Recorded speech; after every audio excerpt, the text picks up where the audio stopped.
യേശുക്രിസ്തുവിന്റെ അതിപരിശുദ്ധ നാമം വാഴ്ത്തപ്പെടുമാറാകട്ടെ. അനുഗ്രഹീതമായ നല്ല ദിവസത്തിനായിട്ട് ഞാൻ എൻ്റെ ദൈവത്തെ നന്ദിയോടെ സ്തുതിക്കുന്നു. തുറന്ന ദിവസന്റെ പാഠശാല എന്ന ഈ ബൈബിൾ ക്ലാസിന്റെ 128ാമത്തെ സെഷനിലേക്ക് നമ്മൾ കടന്നു വന്നിരിക്കുകയാണ്. റോമാലേഖന പഠനത്തിലാണ് നമ്മളായിരിക്കുന്നത്. ഇത്രത്തോളം കർത്താവ് നമ്മളെ നയിച്ചത് ഓർത്ത് ഞാൻ ദൈവത്തെ നന്ദിയോടെ സ്തുതിക്കുന്നു. തുടർമാനമായിട്ട് നമ്മൾ ആ വിഷയം പഠിക്കുവാനായിട്ട് 6ാം അധ്യായത്തിൽ നിന്ന് ചിന്തിക്കുവാനായിട്ട് പോവുകയാണ്. എന്നാൽ ഒരു കാര്യം ഒന്ന് പെട്ടെന്ന് ഓർപ്പിച്ചുകൊള്ളട്ടെ. മാരാമണ്ണ് വെച്ച് നടന്ന നമ്മുടെ റൈറ്റ് ഡിവിഷൻ സെമിനാർ അതിൻ്റെ വീഡിയോകൾ റിലീസായിക്കൊണ്ടിരിക്കുന്നു. ദ ഗേറ്റ് ചർച്ച് കോട്ടയം അതിൻ്റെ യൂട്യൂബ് ചാനലിൽ, the gate church Kottayam Eldho ബ്രദറിൻ്റെ യൂട്യൂബ് ചാനലിൽ അത് റിലീസായിക്കൊണ്ടിരിക്കുന്നു. അവിടെ നടന്ന എല്ലാ ക്ലാസ്സുകളും ഒട്ടുമുക്കാലും ക്ലാസ്സുകൾ അത് വീഡിയോ ആയിട്ട് ഓരോരോ സെഷനായിട്ട് റിലീസ് ചെയ്തുകൊണ്ടിരിക്കുന്നു. കാണാത്തവർ അത് കാണുവാനായിട്ട് ഞാൻ വിശേഷാൽ ഓർപ്പിക്കുകയാണ്. റൈറ്റ് ഡിവിഷൻ എന്നൊരു തീമോട് കൂടിയാണ് നമ്മളത് പഠിപ്പിച്ചിരുന്നത്. അതിൽ നിന്ന് കൂടുതൽ കാര്യങ്ങൾ മനസ്സിലാക്കുവാൻ ആ ക്ലാസ്സുകൾ സഹായകമാകും. അതുകൊണ്ട് നിങ്ങൾ ഓരോരുത്തരും അത് കാണുവാൻ ഞാൻ വിശേഷാൽ ഓർപ്പിക്കുകയാണ്. നമ്മുടെ റോമാലേഖന പഠനത്തിലേക്ക് മടങ്ങി വരികയാണ്. അധികം മുഖവരകളില്ലാതെ ഞാൻ വിഷയത്തിലേക്ക് കടക്കുകയാണ്. കഴിഞ്ഞ ആഴ്ചയിൽ അതിൻ്റെ 6ാം അധ്യായം 1-2 വാക്യങ്ങൾ ചിന്തിക്കുവാനായിട്ട് നമുക്കിടയായി. 3ാമത്തെ അധ്യായം 1 തൊട്ട് തുടങ്ങുവാനായിട്ടിടയായി. എന്നാൽ ഇന്ന് 3-4 വാക്യങ്ങൾ കൂടുതലായിട്ട് പഠിക്കുവാൻ ഞാൻ ഇന്നത്തെ ദിവസം വേർതിരിക്കുകയാണ്. 6ാം അധ്യായത്തിൻ്റെ 3-4 വാക്യങ്ങൾ, അതിനുവേണ്ടി ആ 2 വാക്യങ്ങൾക്ക് വേണ്ടി ഇന്നത്തെ ഹോൾ ബൈബിൾ ക്ലാസ് വേർതിരിക്കുകയാണ്. കാരണം എന്താണെന്ന് ചോദിച്ചു കഴിഞ്ഞാൽ, തിരുവചനത്തിലെ തന്നെ ഏറ്റവും പ്രസക്തമായതും ഉലക സ്ഥാപനം മുതൽ മറഞ്ഞിരുന്നതുമായ ഒരു വലിയ സത്യത്തിന്റെ വെളിപ്പാടാണ് ആ വാക്യത്തിൽ കൂടി നിറവേറുന്നത്. അനേക കാര്യങ്ങൾ അതിൽ കൂടെ വെളിപ്പെടുത്തുന്നുണ്ടെങ്കിലും പ്രത്യേകിച്ച് ഈ ഒരു വാക്യം, 6ാം അധ്യായത്തിന്റെ 3-4 വാക്യം, ചില വാക്യങ്ങൾ അങ്ങനെ വരുമ്പോൾ ഞാൻ എടുത്ത് കാണിക്കാറുണ്ട്. 3ാം അധ്യായം വന്നു കഴിഞ്ഞപ്പോൾ ഞാൻ പറഞ്ഞു അതിന്റെ 20, 21, 24 വാക്യങ്ങൾ, വിശേഷാൽ 25ാമത്തെ വാക്യം 3ാം അധ്യായത്തിന്റെ. അതുപോലെ തന്നെ 4ാം അധ്യായത്തിൽ വന്നപ്പോൾ ഞാൻ പറഞ്ഞു 4ന്റെ 5ാമത്തെ വാക്യം. 5ാം അധ്യായത്തിൽ വന്നപ്പോൾ അതിന്റെ 18, 19 വാക്യങ്ങൾ. ഇതുപോലെ വളരെ പ്രസക്തമായിട്ടുള്ള പല വാക്യങ്ങളും റോമാലേഖനത്തിലുണ്ട്. അതുപോലെ വളരെ പ്രസക്തമായ 6ാം അധ്യായത്തിലെ 2 വാക്യങ്ങളാണ് 3-4 വാക്യങ്ങൾ. ഇത് തിരുവചനത്തിലെ തന്നെ ഏറ്റവും പ്രസക്തമായ ഭാഗങ്ങൾ, ഉലക സ്ഥാപനം മുതൽ ജനത്തിനും മർമ്മമായിരുന്നതും മറഞ്ഞിരുന്നതുമായ ഒരു സത്യമാണ് ഈ 3-4 വാക്യങ്ങളിൽ കൂടി വെളിപ്പെടുത്തുന്നത്. അതുകൊണ്ട് തന്നെ അവിടെ ഒരു അല്പം കൂടുതൽ സമയം ചെലവഴിക്കുവാനായിട്ട് ഞാൻ കർത്താവിൽ ആഗ്രഹിക്കുകയാണ്. തന്നെയല്ല, പൗലോസ് അപ്പോസ്തലൻ തൻ്റെ പുസ്തകങ്ങളിൽ കൂടെ ഒക്കെ പഠിപ്പിച്ചിരിക്കുന്നതും തനിക്ക് ലഭിച്ചിരിക്കുന്ന വെളിപ്പാട് പ്രകാരം പൗലോസ് അപ്പോസ്തലൻ നമ്മളെ അറിയിച്ചിരിക്കുന്നതുമായ സ്നാനം എന്ന് പറയുന്ന ഭാഗം മുഴുവനും നമുക്ക് കാണാം. പരിശുദ്ധാത്മ സ്നാനത്തെ കുറിച്ചാണ് താൻ പറയുന്നത്. എഫേസ്യ ലേഖനം 4ാം അധ്യായം 5ാം വാക്യത്തിൽ പറയുന്നു, 1 ലോർഡ്, 1 ഫെയ്ത്ത്, 1 ബാപ്റ്റിസം. അതായത് ഒരേ ഒരു ബാപ്റ്റിസം, അത് പരിശുദ്ധാത്മ സ്നാനമാണ് എന്നാണ് പൗലോസ് അപ്പോസ്തലൻ തൻ്റെ 13 ലേഖനങ്ങളിൽ കൂടി നമ്മെ പഠിപ്പിക്കുന്നത്. അങ്ങനെ ഇരിക്കുമ്പോൾ ഒട്ടുമുക്കാലും പേർക്ക് ആ കാര്യങ്ങൾ മനസ്സിലാകുന്നുണ്ട്. ഞാൻ പലരോടും സംസാരിക്കുമ്പോൾ അവരിൽ ചിലരൊക്കെ എന്നോട് പറഞ്ഞിരിക്കുന്നത് ഇങ്ങനെയാണ്. അതായത് പൗലോസ് അപ്പോസ്തലൻ പറഞ്ഞിരിക്കുന്ന ബാക്കി എല്ലാ സ്നാനങ്ങളും പരിശുദ്ധാത്മ സ്നാനമാണെന്ന് സമ്മതിക്കാമെങ്കിലും റോമാലേഖനം 6ാം അധ്യായത്തിൽ പറഞ്ഞിരിക്കുന്ന, പ്രത്യേകിച്ച് 3-4 വാക്യങ്ങളിൽ പ്രതിപാദിക്കുന്ന സ്നാനം വെള്ളത്തിലെ സ്നാനമാണ്, ജലസ്നാനമാണ് എന്ന് ശഠിക്കുന്ന അനേകരുണ്ട്. നമ്മുടേത് തുടർമാനമായ പഠനമാണെങ്കിലും ചില വിഷയങ്ങൾ ഇതുപോലെ മനസ്സിലാക്കാൻ പ്രയാസമുള്ള ചില വിഷയങ്ങൾ വരുമ്പോൾ നമ്മൾ അവിടെ നിന്ന് അതിനെ സാവധാനം ചിന്തിച്ച് പഠിച്ച് അതിലെ എല്ലാ സംശയങ്ങളും ദൂരീകരിച്ച് മുന്നോട്ട് പോകുന്ന ഒരു പതിവുണ്ട്. അതുകൊണ്ട് തന്നെ ഈ വാക്യം വന്നു കഴിഞ്ഞപ്പോൾ ഇവിടെ ഞാൻ ഈ 2 വാക്യം മാത്രം ഇന്നത്തെ പഠനത്തിനായിട്ട് എടുക്കുക. നമുക്കതിനെ പൂർണ്ണമായിട്ട് മനസ്സിലാകണം. നാളെ ഒരാൾ നമ്മളിതിനെക്കുറിച്ച് സംസാരിക്കുമ്പോൾ അതിൻ്റെ എല്ലാ ആസ്പെക്ട്സും പറഞ്ഞ് മനസ്സിലാക്കി കൊടുക്കുവാൻ നമുക്കതിനെക്കുറിച്ച് അറിവുണ്ടായിരിക്കണം. അതുകൊണ്ട് ഞാൻ ഇന്ന് ആ വാക്യത്തിൽ മാത്രം നിൽക്കുവാൻ ആഗ്രഹിക്കുക. റോമാലേഖനം 6ാം അധ്യായം അതിൻ്റെ 3-4 വാക്യങ്ങൾ. അതിങ്ങനെയാണ് പറയുന്നത്. ഞാൻ വായിക്കാം. അല്ല, യേശു ക്രിസ്തുവിനോട് ചേരുവാൻ സ്നാനമേറ്റവരായ നാം എല്ലാവരും അവൻ്റെ മരണത്തിൽ പങ്കാളികളാകുവാൻ സ്നാനമേറ്റിരിക്കുന്നു എന്ന് നിങ്ങൾ അറിയുന്നില്ലയോ? 4ാം വാക്യം. അങ്ങനെ നാം അവന്റെ മരണത്തിൽ പങ്കാളികളായി തീർന്ന സ്നാനത്താൽ അവനോടുകൂടെ കുഴിച്ചിടപ്പെട്ടു. ക്രിസ്തു മരിച്ചിട്ട് പിതാവിന്റെ മഹിമയാൽ ജീവിച്ചെഴുന്നേറ്റതുപോലെ നാമും ജീവന്റെ പുതുക്കത്തിൽ നടക്കേണ്ടതിന് തന്നെ. ഈ വാക്യം അല്ല യേശു ക്രിസ്തുവിനോട് ചേരുവാൻ സ്നാനമേറ്റവരായ നാം എല്ലാവരും അവന്റെ മരണത്തിൽ പങ്കാളികളാകുവാൻ സ്നാനമേറ്റിരിക്കുന്നു എന്ന് നിങ്ങൾ അറിയുന്നില്ലയോ? പൗലോസ് അപ്പോസ്തലൻ ഈ പറഞ്ഞു തുടങ്ങുന്ന ഈ വാക്യമാണ് നമ്മൾ ഇന്ന് ചിന്തിക്കുവാനായിട്ട് പോകുന്നത്. ഇവിടെ പോൾ ചോദിക്കുന്നത് ഒരു ചോദ്യമാണ്. കണ്ടില്ലേ? അതിന്റെ ആ ചോദിച്ച് നിർത്തുന്നത് കണ്ടില്ലയോ? നിങ്ങൾ അറിയുന്നില്ലയോ ഏറ്റിരിക്കുന്നു എന്ന്? നിങ്ങൾ അറിയുന്നില്ലയോ? അതായത് നിങ്ങൾക്ക് ഓൾറെഡി ഇത് അറിഞ്ഞിരിക്കണം. നിങ്ങൾ ഇത് അറിഞ്ഞിരിക്കണമായിരുന്നു. യേശു ക്രിസ്തുവിനോട് ചേരുവാനാണ് നമ്മൾ സ്നാനമേറ്റിരിക്കുന്നത്. അങ്ങനെ സ്നാനമേറ്റിരിക്കുന്ന നാം എല്ലാവരും അവന്റെ മരണത്തിൽ പങ്കാളികളാകുവാൻ സ്നാനമേറ്റിരിക്കുന്നു എന്ന് നിങ്ങൾ അറിയുന്നില്ലയോ എന്ന് ചോദിക്കുക. നോ ഈ നോട്ട്, ഇംഗ്ലീഷിൽ തുടങ്ങുന്നുണ്ടോ? നോ ഈ നോട്ട്, നിങ്ങൾക്ക് അറിയത്തില്ലയോ? ഇത്രയും നാളും എൻ്റെ ശുശ്രൂഷയിലും ഞാൻ നിങ്ങളോട് പറഞ്ഞിരിക്കുന്നതും എല്ലാം ഇതാണ്. അതായത് കർത്താവിനോട് ചേരുവാൻ, യേശു ക്രിസ്തുവിനോട് ചേരുവാൻ സ്നാനമേറ്റിരിക്കുന്നവരായ നാം എല്ലാവരും കർത്താവിൻ്റെ മരണത്തിൽ പങ്കാളികളാകുവാൻ സ്നാനമേറ്റിരിക്കുന്നു. ഈ ചോദ്യം പോൾ അന്ന് ചോദിച്ചതുപോലെ തന്നെ ഞാൻ ഇന്ന് ചോദിച്ചാൽ അത്രമാത്രം വാലിഡിറ്റിയോടുകൂടി ഇന്നും അത് നിൽക്കുക. കാര്യം ഇന്ന് ക്രിസ്ത്യൻഡത്തിന് ഇന്നും മനസ്സിലായിട്ടില്ല. പോൾ അന്ന് ചോദിച്ചതുപോലെ തന്നെ ഞാൻ ഇന്നും ചോദിക്കുക, നിങ്ങൾക്കത് മനസ്സിലായിട്ടില്ലയോ എന്ന്? നിങ്ങൾ അറിയുന്നില്ലയോ? നമ്മൾ സ്നാനപ്പെടുമ്പോൾ നാം കർത്താവ് യേശു ക്രിസ്തുവിന്റെ മരണത്തിൽ പങ്കാളികളാകുവാൻ സ്നാനപ്പെടുന്നു എന്ന് നിങ്ങൾ അറിയുന്നില്ലയോ എന്ന് ഞാൻ ചോദിക്കുന്നത് പോലെ തന്നെ പോൾ ചോദിച്ച അതേ രീതിയിൽ, ഞാൻ ചോദിക്കാവുന്ന രീതിയിൽ ക്രിസ്ത്യൻഡം അതേ സ്റ്റേജിൽ തന്നെ സ്റ്റാഗ്നന്റ് ആയിട്ട് നിൽക്കുക. ക്രിസ്ത്യാനിക്ക് അത് ഇന്നും മനസ്സിലായിട്ടില്ല. ഇത് പൗലോസ് അപ്പോസ്തലൻ ആഗ്രഹിക്കുന്നത് തൻ്റെ ശുശ്രൂഷയിൽ കൂടെ, താൻ പഠിപ്പിച്ച, താൻ എഴുതിയിരിക്കുന്ന ലേഖനങ്ങളിൽ കൂടിയും ഒക്കെ നിങ്ങൾക്ക് ഇതിനോടകം മനസ്സിലായിരിക്കണം. എന്നാൽ അത് മനസ്സിലായിട്ടില്ല എന്നുണ്ടെങ്കിൽ അതിൻ്റെ എക്സ്പ്ലനേഷൻ താഴോട്ട് പറയുന്ന പോലെ തന്നെ ഞാൻ ഇന്ന് നിങ്ങൾക്ക് വിശദീകരിച്ച് തരുവാനായിട്ട് ആഗ്രഹിക്കുക. ചില വാക്യങ്ങൾ കാണിച്ചിട്ട് ഞാൻ ഈ വിഷയത്തിലേക്ക് വരാം. ഇതിൻ്റെ ബാക്ക്ഗ്രൗണ്ട് നമ്മളൊന്ന് മനസ്സിലാക്കണം. 3-ാം അധ്യായത്തിന്റെ 20-ാം വാക്യത്തിലേക്ക് നമ്മൾ മടങ്ങി പോകാം. കാര്യം പോൾ പഠിപ്പിച്ചു വരുന്ന ഭാഗം എന്താണ് നമ്മൾ മനസ്സിലായി വരുമ്പോഴാണ് നമുക്കിത് ക്ലിയർ ആയിട്ട് ഉൾക്കൊള്ളുവാനായിട്ട് കഴിയുന്നത്. റോമാലേഖനത്തിന്റെ 3-ാം അധ്യായം അതിന്റെ 20-ാം വാക്യം അവിടെ പറയുന്നത്, അതുകൊണ്ട് ന്യായപ്രമാണത്തിന്റെ പ്രവൃത്തികളാൽ ഒരു ജഡവും അവന്റെ സന്നിധിയിൽ നീതീകരിക്കപ്പെടുകയില്ല. പോൾ 20-ാമത്തെ വാക്യത്തിൽ വളരെ അസന്നിഗ്ധമായിട്ട് പഠിപ്പിക്കുന്ന ഒരു കാര്യമാണ്. അതുകൊണ്ട് ന്യായപ്രമാണത്തിന്റെ പ്രവൃത്തികളാൽ ഒരു ജഡവും അവന്റെ സന്നിധിയിൽ നീതീകരിക്കപ്പെടുകയില്ല. ഈ ജലസ്നാനം എന്ന് പറയുന്നത് ന്യായപ്രമാണത്തിലെ പല പ്രവൃത്തികളിൽ ഒരു പ്രവൃത്തിയായിരുന്നു. പഴയ നിയമത്തിൽ ഉടനീളം നിങ്ങൾക്ക് ഈ ജലസ്നാനം കാണുവാൻ കഴിയും. ഈ കഴുകലും മുഴുകലും തളിക്കലും മുക്കലും എല്ലാം നമുക്ക് പഴയ നിയമത്തിന്റെ ആചാരമായിട്ട് കാണുവാൻ കഴിയും. അനേക റെഫറൻസുകൾ എടുത്ത് ഞാൻ പഴയ നിയമത്തിലെ മിക്കുവകളും ടെവില്ലകളും അതിൻ്റെ ഉപയോഗങ്ങളും ഒക്കെ ഞാൻ പറഞ്ഞ് പല സ്നാനത്തെക്കുറിച്ചുള്ള വീഡിയോകളിൽ പറഞ്ഞിട്ടുണ്ട്. അതുകൊണ്ട് അത്രയും ഡീറ്റെയിൽസിലേക്ക് പോകുന്നില്ല. നിങ്ങളൊരു കാര്യം മനസ്സിലാക്കണം. യെരുശലേം ദേവാലയത്തിന്റെ തന്നെ ചുറ്റും കാണുന്ന കുളങ്ങൾ, ശിലോഹോം കുളം, ശലോമോന്റെ കുളം, ബത്സേദ കുളം, ബെഥേസ്ദ കുളം, ഈ കുളങ്ങളെല്ലാം തന്നെ മിക്കുവേ.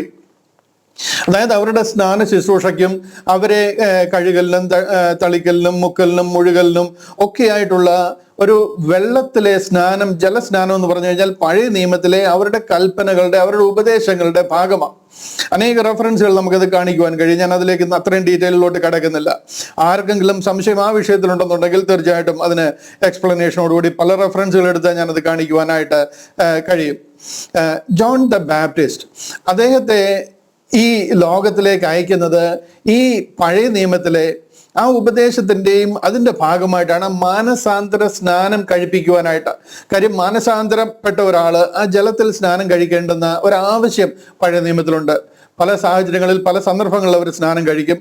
അങ്ങനെ മാനസാന്തരം പ്രാപിച്ച് മടങ്ങി വന്ന ഒരാളെ സ്നാനം കഴിപ്പിക്കുക എന്നുള്ളത് വളരെ കോമൺ ആയിട്ട് പഴയ നിയമത്തിലെ ഒരു രീതിയാണ്. അതുകൊണ്ട് തന്നെയാണ് ആ മാനസാന്തര സ്നാനം അത് ഫുള്ളി ഇൻലൈൻ വിത്ത് ഓൾഡ് ടെസ്റ്റമെന്റിലെ നിയമങ്ങളുമായിട്ട് അലൈൻഡ് ആണ്. അതുമായിട്ട് ഇൻലൈൻ ആയിട്ട് ചേർന്ന് പോകുന്ന കാര്യങ്ങളാണ്.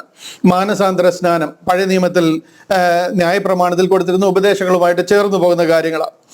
ഈ പ്രമാണത്തിലില്ലാത്ത ഒരു ശുശ്രൂഷയും ചെയ്യുവാനായിട്ടല്ല തൻ്റെ ജനത്തിൻ്റെ ഇടയിലേക്ക് ദൈവം അയച്ചിട്ട് ഒരു മനുഷ്യൻ ലോകത്തിലേക്ക് വന്നു എന്ന് പറഞ്ഞ് യോഹന്നാൻ സ്നാപകനെ ദൈവം അവരുടെ ഇടയിലേക്ക് അയക്കുന്നത്. ദൈവം അയച്ചിട്ട് ഒരുവൻ വന്നു. യോഹന്നാൻ സ്നാപകനെ പ്രമാണത്തിൽ ഇല്ലാത്ത ഔട്ട് ഓഫ് ദ ബോക്സ് ഒരു ശുശ്രൂഷ ചെയ്യാനായിട്ടല്ല ദൈവം ലോകത്തിലേക്ക് അയക്കുന്നത്. ആ പ്രമാണപ്രകാരം മാനസാന്തരം അവരോട് പ്രസംഗിക്കാനും ആ മാനസാന്തരപ്പെട്ട് മടങ്ങി വരുന്നവരെ സ്നാനം കഴിപ്പിക്കുവാനുമാണ്. അവിടെ ഒന്നും ഈ പുതിയ നിയമമോ അല്ലെങ്കിൽ ഈ പുതിയ നിയമ ഉപദേശങ്ങളോ ഒന്നും പറയുന്നില്ല. അവിടെ നടക്കുന്ന എല്ലാ കാര്യങ്ങളും പഴയ നിയമത്തിലെ ഉപദേശങ്ങൾക്ക് അനുസൃതമായിട്ടുള്ള കാര്യങ്ങളാണ്. കർത്താവായ യേശു ക്രിസ്തു ലോകത്തിൽ വന്നതും പ്രമാണപ്രകാരമാണ്. ന്യായപ്രമാണം ഫോളോ ചെയ്യാനാണ് കർത്താവ് പഠിപ്പിച്ചതും. കർത്താവ് ലോകത്തിൽ വന്നത് കാലസമ്പൂർണത വന്നപ്പോൾ ദൈവം തന്റെ പുത്രനെ സ്ത്രീയിൽ നിന്ന് ജനിച്ചവനായി ന്യായപ്രമാണത്തിന് കീഴ് ജനിച്ചവനായി നിയോഗിച്ചു. ഗലാത്യ ലേഖനം 4-ാം അധ്യായം 4-ാം വാക്യം വായിച്ചാൽ നിങ്ങൾക്ക് കാണാം. ഞാൻ അങ്ങോട്ട് പോകുന്നില്ല. നമ്മുടെ ഈ വാക്യത്തിൽ നിന്ന് മാറാതെ ഞാൻ ഇതിൽ തന്നെ നിന്നുകൊണ്ട് നിങ്ങളെ ആ ലൈനിൽ ആ കാര്യങ്ങളൊന്ന് പറഞ്ഞ് മനസ്സിലാക്കാൻ ശ്രമിക്കുക. കാലസമ്പൂർണത വന്നപ്പോൾ ദൈവം തന്റെ പുത്രനെ, അതായത് കർത്താവായ യേശു ക്രിസ്തുവിനെ സ്ത്രീയിൽ നിന്ന് ജനിച്ചവനായി ന്യായപ്രമാണത്തിന് കീഴെ ജനിച്ചവനായി, ചുരുക്കി പറഞ്ഞു കഴിഞ്ഞാൽ കർത്താവ് ന്യായപ്രമാണ കാലഘട്ടത്തിൽ ന്യായപ്രമാണത്തിലുള്ളവരോട് ആ ന്യായപ്രമാണത്തിലെ വാഗ്ദത്തങ്ങൾ പ്രസംഗിക്കുവാനും അതിലേക്ക് അവരെ നയിക്കുവാനുമാണ് കർത്താവ് ലോകത്തിലേക്ക് വരുന്നത്. അവിടെ ഒരു എന്താ പറയുന്നത്, ഒരു ധനവാനായ ചെറുപ്പക്കാരൻ കർത്താവിനോട് വന്ന് ചോദിക്കും. നമുക്കറിയാം, കർത്താവെ, ഞാൻ ജീവനിൽ കടക്കുവാൻ എന്ത് ചെയ്യണമെന്ന് ചോദിക്കുമ്പോൾ കർത്താവ് അവനോട് പറയുന്നത് കണ്ടില്ലയോ, നീ ന്യായപ്രമാണം അനുസരിക്കുക. അതെന്താണ് ഞാൻ അനുസരിക്കുന്നതിനെക്കാട്ടിലും വേറെ വല്ലതും പുതിയത് വല്ലതും ആണെന്ന് അറിയാൻ വേണ്ടിയിട്ടാണ് ചോദിച്ചത്. അത് ഏത് ന്യായപ്രമാണമെന്ന് ചോദിച്ചപ്പോൾ കർത്താവ് പറയാം, നിന്റെ അപ്പനെ അമ്മയെ അനുസരിക്കുക, ഞാനല്ല വന്യദൈവം നിനക്ക് ഉണ്ടാകരുത് എന്നുള്ള പ്രമാണങ്ങൾ പറഞ്ഞപ്പോൾ അവൻ പറഞ്ഞു, ഇത് ഞാൻ പണ്ട് മുതലേ അനുസരിച്ചു പോരുന്നതാ. ആ പ്രമാണം അനുസരിക്കാനാ കർത്താവും അവരോട് പറയുന്നത്. ജീവനിൽ കടക്കുവാൻ ഞാൻ എന്ത് ചെയ്യണമെന്ന് ചോദിച്ചപ്പോൾ മത്തായിയുടെ സുവിശേഷം 23-ാമത്തെ അധ്യായം നിങ്ങൾ എടുത്ത് വായിച്ചാൽ കാണാം. 1, 2, 3 ആ വാക്യങ്ങളൊക്കെ വായിച്ചാൽ നിങ്ങൾക്ക് അവിടെ കാണാം. ശാസ്ത്രിമാരും പരീശന്മാരും ഒക്കെ മോശയുടെ പീഠത്തിലിരിക്കുന്നു. അവരൊക്കെ പള്ളിയിൽ മോശയുടെ പീഠം എന്ന് പറയുന്ന ഒരു പീഠത്തിൽ അവരിങ്ങനെ ഇരിക്കുക, ശാസ്ത്രിമാരും പരീശന്മാരും ഒക്കെ. അവര് ഇരിക്കുന്നതല്ലാതെ അതിൽ പറയുന്ന പ്രകാരം ഒന്നും ചെയ്യുന്നില്ല. അതുകൊണ്ട് നിങ്ങൾ അവരെ ഫോളോ ചെയ്യരുത്, അവര് പറയുന്നതെല്ലാം പ്രമാണിച്ച് നടക്കുവാൻ പറയുക. മത്തായി 23-ന്റെ 1, 2, 3 വാക്യങ്ങളാണ് ഞാൻ പറഞ്ഞത്. കർത്താവ് യേശു ക്രിസ്തു ജനത്തോട് പറയുക, പരീശന്മാരും ശാസ്ത്രിമാരും മോശയുടെ പീഠത്തെങ്കിൽ ഇരിക്കുന്നു.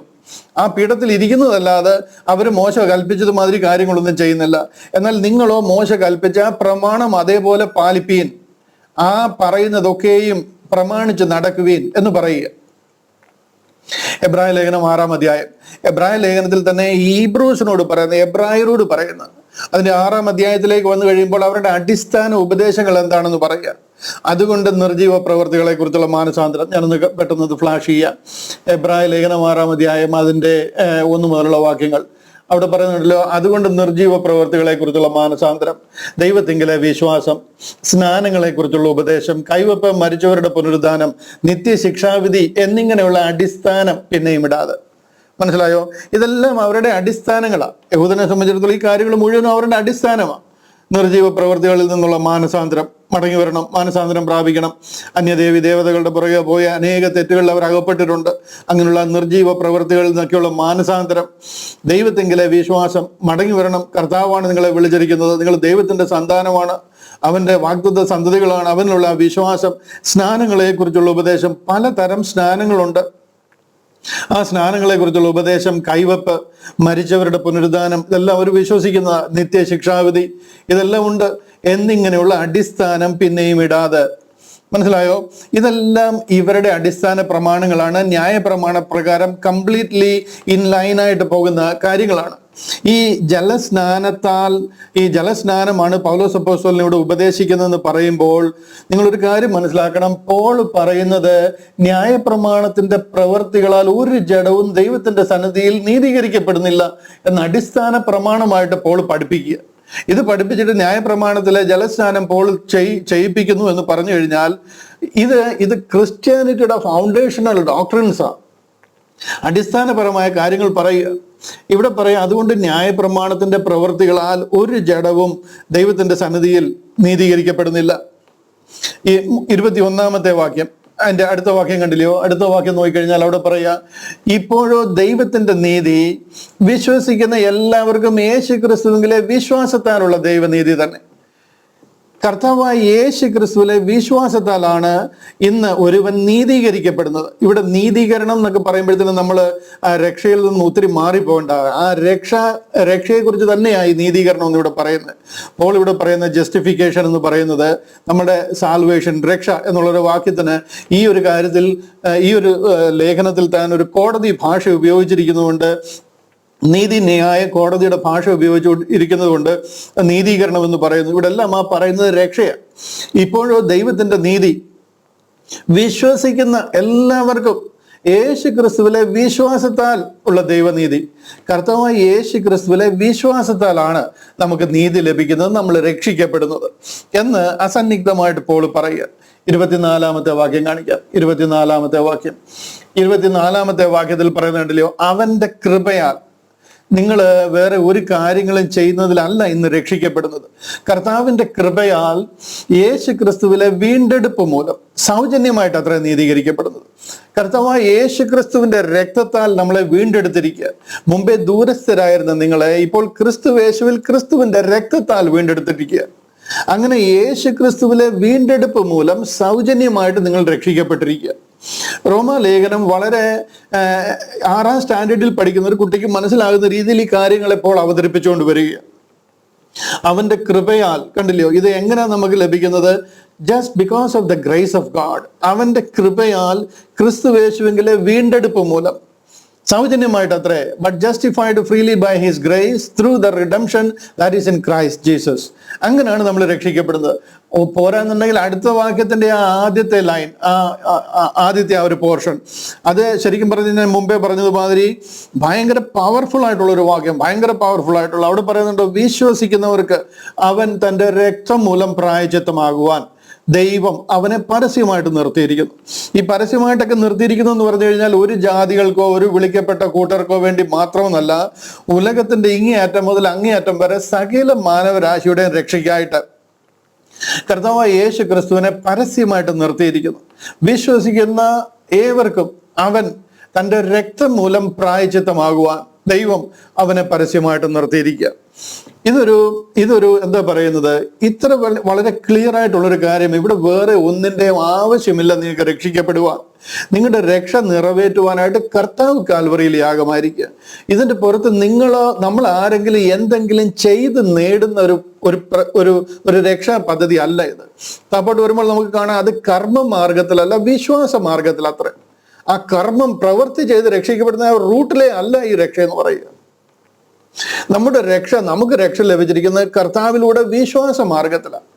4-ാം അധ്യായത്തിലേക്ക് വന്നു കഴിഞ്ഞാൽ അതിന്റെ 5-ാമത്തെ വാക്യം, 4-ാം അധ്യായത്തിന്റെ 5-ാമത്തെ വാക്യത്തിൽ പറയുന്നത്, ഞാൻ ചില വാക്യങ്ങൾ പെട്ടെന്ന് കാണിച്ചു പോകുന്നത് നമ്മുടെ ആ വാക്യം ഒന്ന് എക്സ്പ്ലെയിൻ ചെയ്യാനായിട്ട് ഞാൻ അതിൻ്റെ ഒരു സ്റ്റേജ് ഒന്ന് സെറ്റ് ആക്കിക്കൊണ്ട് വരിക. 4-ാം അധ്യായത്തിന്റെ 5-ാം വാക്യത്തിൽ പറയുന്നുണ്ടോ, പ്രവർത്തിക്കാത്തവനെങ്കിലും, ഇതൊരു പ്രവൃത്തിയിലും അല്ല നിങ്ങൾ രക്ഷിക്കപ്പെടുന്നത്, പ്രവർത്തിക്കാത്തവനെങ്കിലും അഭക്തനെ നീതീകരിക്കുന്നവനിൽ, അഭക്തവനെ രക്ഷിക്കുന്നവനിൽ വിശ്വസിക്കുന്നവനോ അവന്റെ വിശ്വാസം നീതിയായി കണക്കിടുന്നു. ഇവിടെ ഒരു പ്രവൃത്തിയും, ഈ കാലഘട്ടം വേറെയാണ്. ഇത് കൃപായുഗമാണ്. ഇത് dispensation of the grace of God ആണ്. ഇത് കർത്താവ് ഏദൻ തോട്ടത്തിൽ പറഞ്ഞിരുന്ന ആ പ്രായശ്ചിത്ത യാഗം നിവൃത്തിയായതിനു ശേഷമുള്ളതും അത് വെളിപ്പെടുത്തിയതിന് ശേഷമുള്ള കാലഘട്ടമാണ്. എന്ത് പ്രായശ്ചിത്തമാണ് കാൽവറിയിൽ നടന്നതെന്ന് മാനവരാശിക്ക് വെളിപ്പെടുത്തിയതിന് ശേഷം, പൗലോസ് അപ്പോസ്തലനോട് അത് വെളിപ്പെടുത്തിയതിന് ശേഷം നമുക്ക് പറഞ്ഞ് മനസ്സിലാക്കി തരികയാണ്. അതിന് മുമ്പ് നടന്നിരുന്ന ഒരു സ്കീമുണ്ട്, പ്രവൃത്തികളാൽ രക്ഷിക്കപ്പെടുന്ന, ന്യായപ്രമാണത്തിൽ കൂടെ പറഞ്ഞിരുന്ന കാര്യങ്ങൾ ചെയ്ത് രക്ഷിക്കപ്പെടുന്ന ഒരു സ്കീമുണ്ട്. നിങ്ങൾ അതിലല്ല ആയിരിക്കുന്ന, കർമ്മ മാർഗത്തിലല്ല, നിങ്ങൾ വിശ്വാസ മാർഗത്തിലാണ്. കാര്യം കർത്താവ് ഇവിടെ പ്രായശ്ചിത്ത യാഗം നിവർത്തിയായിരിക്കുക. ആ വിശ്വാസ മാർഗത്തിലാണ് രക്ഷ. പ്രവർത്തിക്കാത്തവൻ എങ്കിലും അഭക്തനെ നീതീകരിക്കുന്നവനിൽ വിശ്വസിക്കുന്നവനോ അവന്റെ വിശ്വാസം നീതിയായി കണക്കിടുന്നു. 5-ാമത്തെ അധ്യായത്തിലേക്ക് വന്നു കഴിഞ്ഞാൽ ഇത് മുഴുവൻ നമ്മൾ പഠിച്ചു പോയതായതുകൊണ്ട് ഞാൻ അധികം നിങ്ങളെ കാണിക്കേണ്ട ആവശ്യമില്ലെങ്കിൽ ഞാൻ അതിൻ്റെ ആ ഒരു ഹൈലൈറ്റ് മാത്രം ഒന്ന് പറഞ്ഞു പോകുക. അപ്പോൾ എന്തുകൊണ്ടാണ് ചോദിച്ചിരിക്കുന്നത്, നോ ഈ നോട്ട്, നിങ്ങൾ അറിയുന്നില്ലയോ എന്ന് ചോദിക്കാൻ കാര്യം ഇതാ. അതിന്റെ 1-ാമത്തെ വാക്യം കണ്ടല്ലോ, വിശ്വാസത്താൽ നീതീകരിക്കപ്പെട്ടിട്ട് നമ്മുടെ കർത്താവായ യേശു ക്രിസ്തു മൂലം നമുക്ക് ദൈവത്തോട് സമാധാനമുണ്ട്. We have peace with God, therefore being justified by faith, we have peace with God through our Lord Jesus Christ. വിശ്വാസത്താലാണ്. ഈ മാർഗം വിശ്വാസ മാർഗമാണ്. ഇത് നമ്മൾ ചെയ്യുന്ന മാർഗമല്ല, കർത്താവ് ചെയ്തത് വിശ്വസിക്കുന്ന മാർഗം. ആ വിശ്വാസത്താൽ നീതീകരിക്കപ്പെട്ടിട്ട് നമ്മുടെ കർത്താവായ യേശു ക്രിസ്തു മൂലം, വേറെ ഒന്നും മുഖാന്തരമല്ല, ക്രിസ്തു മുഖാന്തരം നമുക്ക് ദൈവത്തോട് സമാധാനം ഉണ്ടായിരിക്കുക. നാം നിൽക്കുന്ന ഈ കൃപയിലേക്ക് നമുക്ക് അവൻ മൂലം വിശ്വാസത്താൽ പ്രവേശനം ലഭിച്ചിരിക്കുക. ഇതൊക്കെ വളരെ ക്രിസ്റ്റൽ ക്ലിയർ. ഞാൻ ചില വാക്യങ്ങൾ അതിന്റെ ഒരു ഹൈലൈറ്റ് നിൽക്കുന്നു മനസ്സിലാക്കാൻ കാണിക്കുക. 8ാമത്തെ വാക്യമുണ്ട്, ക്രിസ്തു നാം പാപികളായിരിക്കുമ്പോൾ തന്നെ നമുക്ക് വേണ്ടി മരിക്കയാൽ ദൈവം തനിക്ക് നമ്മോടുള്ള സ്നേഹത്തെ പ്രദർശിപ്പിക്കുന്നു. പിതാവായ ദൈവത്തിന് ഈ ഉലകം മുഴുവനുള്ള സകല മനുഷ്യരെയും ദൈവം സ്നേഹിക്കുന്നു. ഒരു കുഞ്ഞു പോലും നഷ്ടപ്പെട്ടു പോകണമെന്ന് ആഗ്രഹിക്കുന്നില്ല. അതുകൊണ്ട് ദൈവം ക്രിസ്തുവോ നാം പാപികളായിരിക്കുമ്പോൾ തന്നെ ഒരു രക്ഷയുമില്ലാതെ ആ ദൈവത്തോട് അടുക്കുവാൻ കഴിയാത്തവരായി ദൂരസ്ഥരായിരുന്ന സമയത്ത് തന്നെ, അക്കാലത്ത് നമ്മൾ ക്രിസ്തുവിനെ കൂടാതെയുള്ളവരും ഇസ്രായേൽ പൗരത്തോട് സംബന്ധമില്ലാത്തവരുമായി ദൂരെ മാറി കിടന്നിരുന്നതായ ഒരു കാലഘട്ടം, സമയം നമുക്കുണ്ടായിരുന്നു. അങ്ങനെ ആയിരുന്ന കാലത്ത് തന്നെ ക്രിസ്തുവോ നാം പാപികളായിരിക്കുമ്പോൾ തന്നെ നമുക്ക് വേണ്ടി മരിക്കയാൽ, സ്വന്തം പുത്രനെ നമുക്ക് വേണ്ടി ജീവൻ കൊടുത്തിരിക്കുക, മരിക്കയാൽ ദൈവം തനിക്ക് നമ്മോടുള്ള സ്നേഹത്തെ പ്രദർശിപ്പിക്കുന്നു.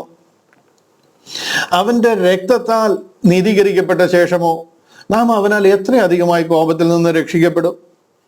അതുപോലത്തെ ഒരു ഭയങ്കര മാർഗത്തിലാണ് ദൈവം നമ്മളെ ആക്കിയിരിക്കുന്നത്. അവന്റെ രക്തത്താൽ, കർത്താവായ യേശു ക്രിസ്തുവിന്റെ രക്തത്താൽ നാം നീതീകരിക്കപ്പെട്ടിരിക്കുക. എഫേസ്യ ലേഖനം 1-ാം അധ്യായം അതിന്റെ 7-ാം വാക്യം, എഫേസ്യ ലേഖനം 1-ാം അധ്യായം അതിന്റെ 7-ാം വാക്യം കണ്ടില്ലേ? അവിടെ പറഞ്ഞ് അവനിൽ നമുക്ക് അവന്റെ രക്തത്താൽ അതിക്രമങ്ങളുടെ മോചനം എന്ന വീണ്ടെടുപ്പുണ്ട്. പാപങ്ങളുടെ മോചനം ഇംഗ്ലീഷിൽ എഴുതിയിരിക്കുന്നുണ്ടോ? In whom we have redemption through his blood, the forgiveness of sins. അതിക്രമങ്ങളല്ല, പാപം. അതൊക്കെ വൃത്തിയായിട്ട് പാപം എന്ന് എഴുതണമായിരുന്നു. അതൊക്കെ അതിക്രമം എന്നൊക്കെ എഴുതിക്കൊണ്ട് നമുക്ക് ശരിയായിട്ട് പിടികിട്ടുന്നില്ല എന്തുവാ പറഞ്ഞേക്കുന്നതെന്ന്. പാപങ്ങളുടെ മോചനം എന്ന വീണ്ടെടുപ്പുണ്ട്. എങ്ങനെ? അവനിൽ നമുക്ക് അവന്റെ രക്തത്താൽ. ഇതാണ് നമ്മുടെ വീണ്ടെടുപ്പ് എന്ന് പറയുന്നത്. അപ്പോൾ ഇതാണ് ഈ പറയുന്നത്.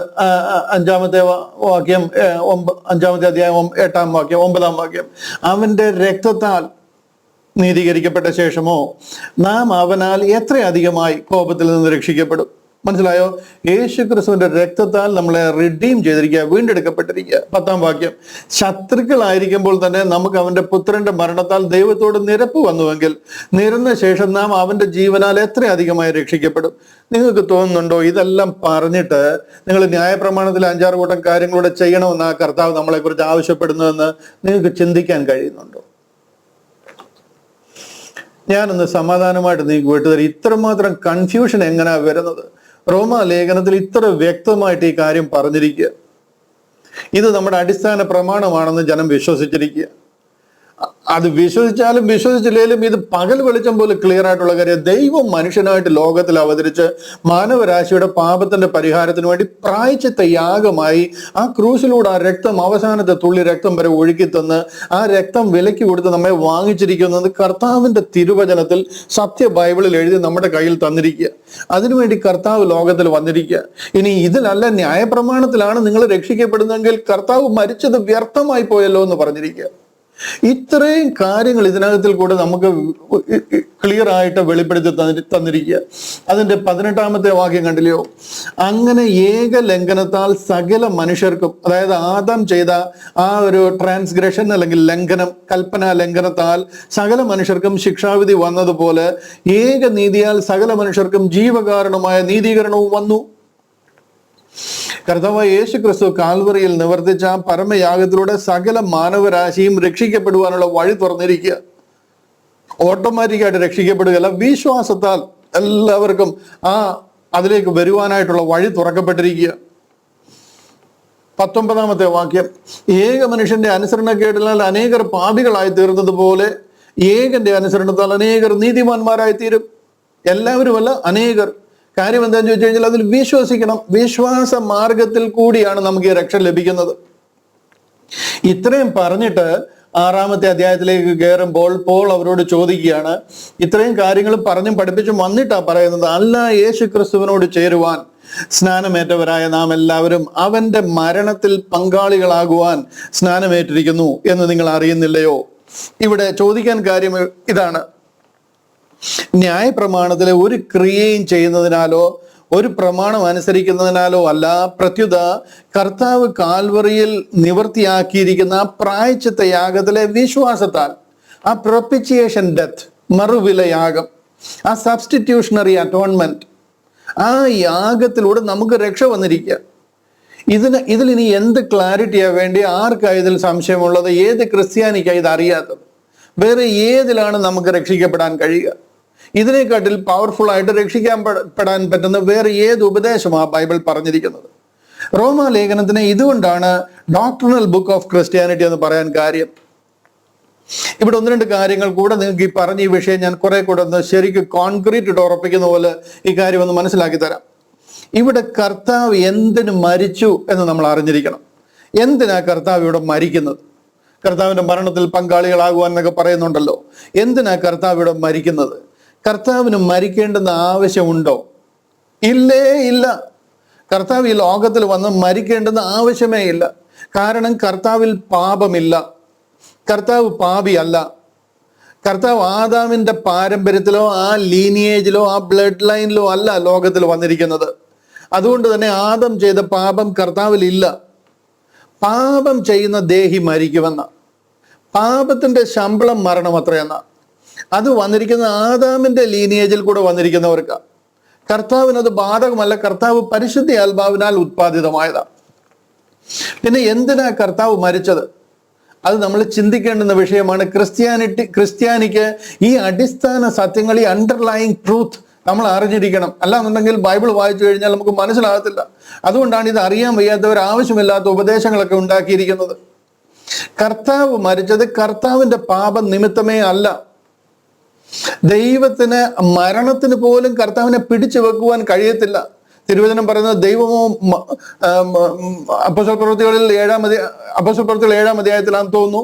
അവിടെ പറയുന്നത് ദൈവമോ 2-ാം അധ്യായത്തില ദൈവമോ മരണപാശങ്ങളെ അഴിച്ചിട്ട് അവനെ ഉയർത്തെഴുന്നേൽപ്പിച്ചു. മരണം അവനെ പിടിച്ചു വെക്കുന്നത് അസാധ്യമായിരുന്നു. തിരുവചനത്തിൽ പറയുന്നത് മരണത്തിന് കർത്താവിനെ പിടിച്ചു വെക്കുവാൻ കഴിയത്തില്ല. കർത്താവ് മരിച്ചു എന്നുള്ളത് ശരിയാ. ആ മരിച്ചത് എന്തിനാണെന്ന് ചോദിച്ചു കഴിഞ്ഞാൽ എന്റെയും നിങ്ങളുടെയും പാപം നിമിത്തം കർത്താവ് മരിക്കുക. എന്റെ മരണം നിങ്ങളുടെ മരണമാണ് കർത്താവ് അവിടെ മരിക്കുന്നത്. Christ died for our sins, not because of his sins. കർത്താവ് ചെയ്ത എന്തെങ്കിലും പാപം കാരണമല്ല കാൽവറിയിൽ മരിക്കുന്നത്. എന്റെയും നിങ്ങളുടെയും പാപം നിമിത്തം ഞാനും നിങ്ങളും മരിക്കേണ്ടുന്ന മരണമാണ് കർത്താവ് നമുക്ക് പകരമായി കാൽവറിയിൽ മരിക്കുന്നത്.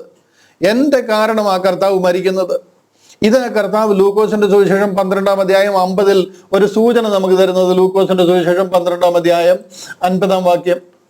ലൂക്കോസ് 12 അതിന്റെ 50 കർത്താവ് പറയുന്നുണ്ട്, ഇത് കണ്ടില്ലയോ, എങ്കിലും എനിക്ക് ഒരു സ്നാനം ഏൽപ്പാനുണ്ട്, അത് കഴിയുവോളം ഞാൻ എത്ര ഞരങ്ങുന്നു. ഇവിടെ കർത്താവ് പറയുന്നത് സ്നാനപ്പെടുന്നതിനെ കുറിച്ചല്ല. കർത്താവ് യോർദാനിൽ യോഹന്നാന്റെ കൈക്കീഴെ സ്നാനമേറ്റ് പരിശുദ്ധാത്മാവ് പ്രാവ് പോലെ ഇറങ്ങുകയും പിതാവിന്റെ അശരീരി ഇവൻ എൻ്റെ പ്രിയപുത്രൻ ഉണ്ടാകുകയൊക്കെ ചെയ്തതിന് ശേഷം 3 വർഷം കഴിഞ്ഞ് നടക്കുന്ന ഒരു സംഭവമായത്. അത് കഴിഞ്ഞ് 3 വർഷം കഴിഞ്ഞ് കർത്താവ് പറയുക, എങ്കിലും എനിക്കൊരു സ്നാനം ഏൽപ്പാനുണ്ട്. ഇവിടെ കർത്താവ് പറയുന്ന സ്നാനം കർത്താവിന്റെ ക്രൂശീകരണത്തെ കുറിച്ചാണ് പറയുന്നത്. നമ്മുടെ മരണത്തോട് അനുരൂപനാകുക. നമ്മുടെ മരണം കർത്താവ് നമുക്ക് പകരമായിട്ട് കർത്താവ് മരിക്കുന്നതിനെ കുറിച്ചായി പറയുന്നത്. എങ്കിലും എനിക്ക് ഒരു സ്നാനം ഏൽപ്പാനുണ്ട്. ഇവിടെ ഒരു കാര്യം നിങ്ങൾ മനസ്സിലാക്കണം. കർത്താവ് ക്രൂശിൽ മരിക്കുമ്പോൾ നമ്മൾ ആ ഒരു എറ്റേണിറ്റിയുടെ ഒരു പേഴ്സ്പെക്റ്റീവിൽ, അതായത് ഒരു നിത്യതയുടെ കാഴ്ചപ്പാടിൽ കൂടി ഇതിനെ കാണണം.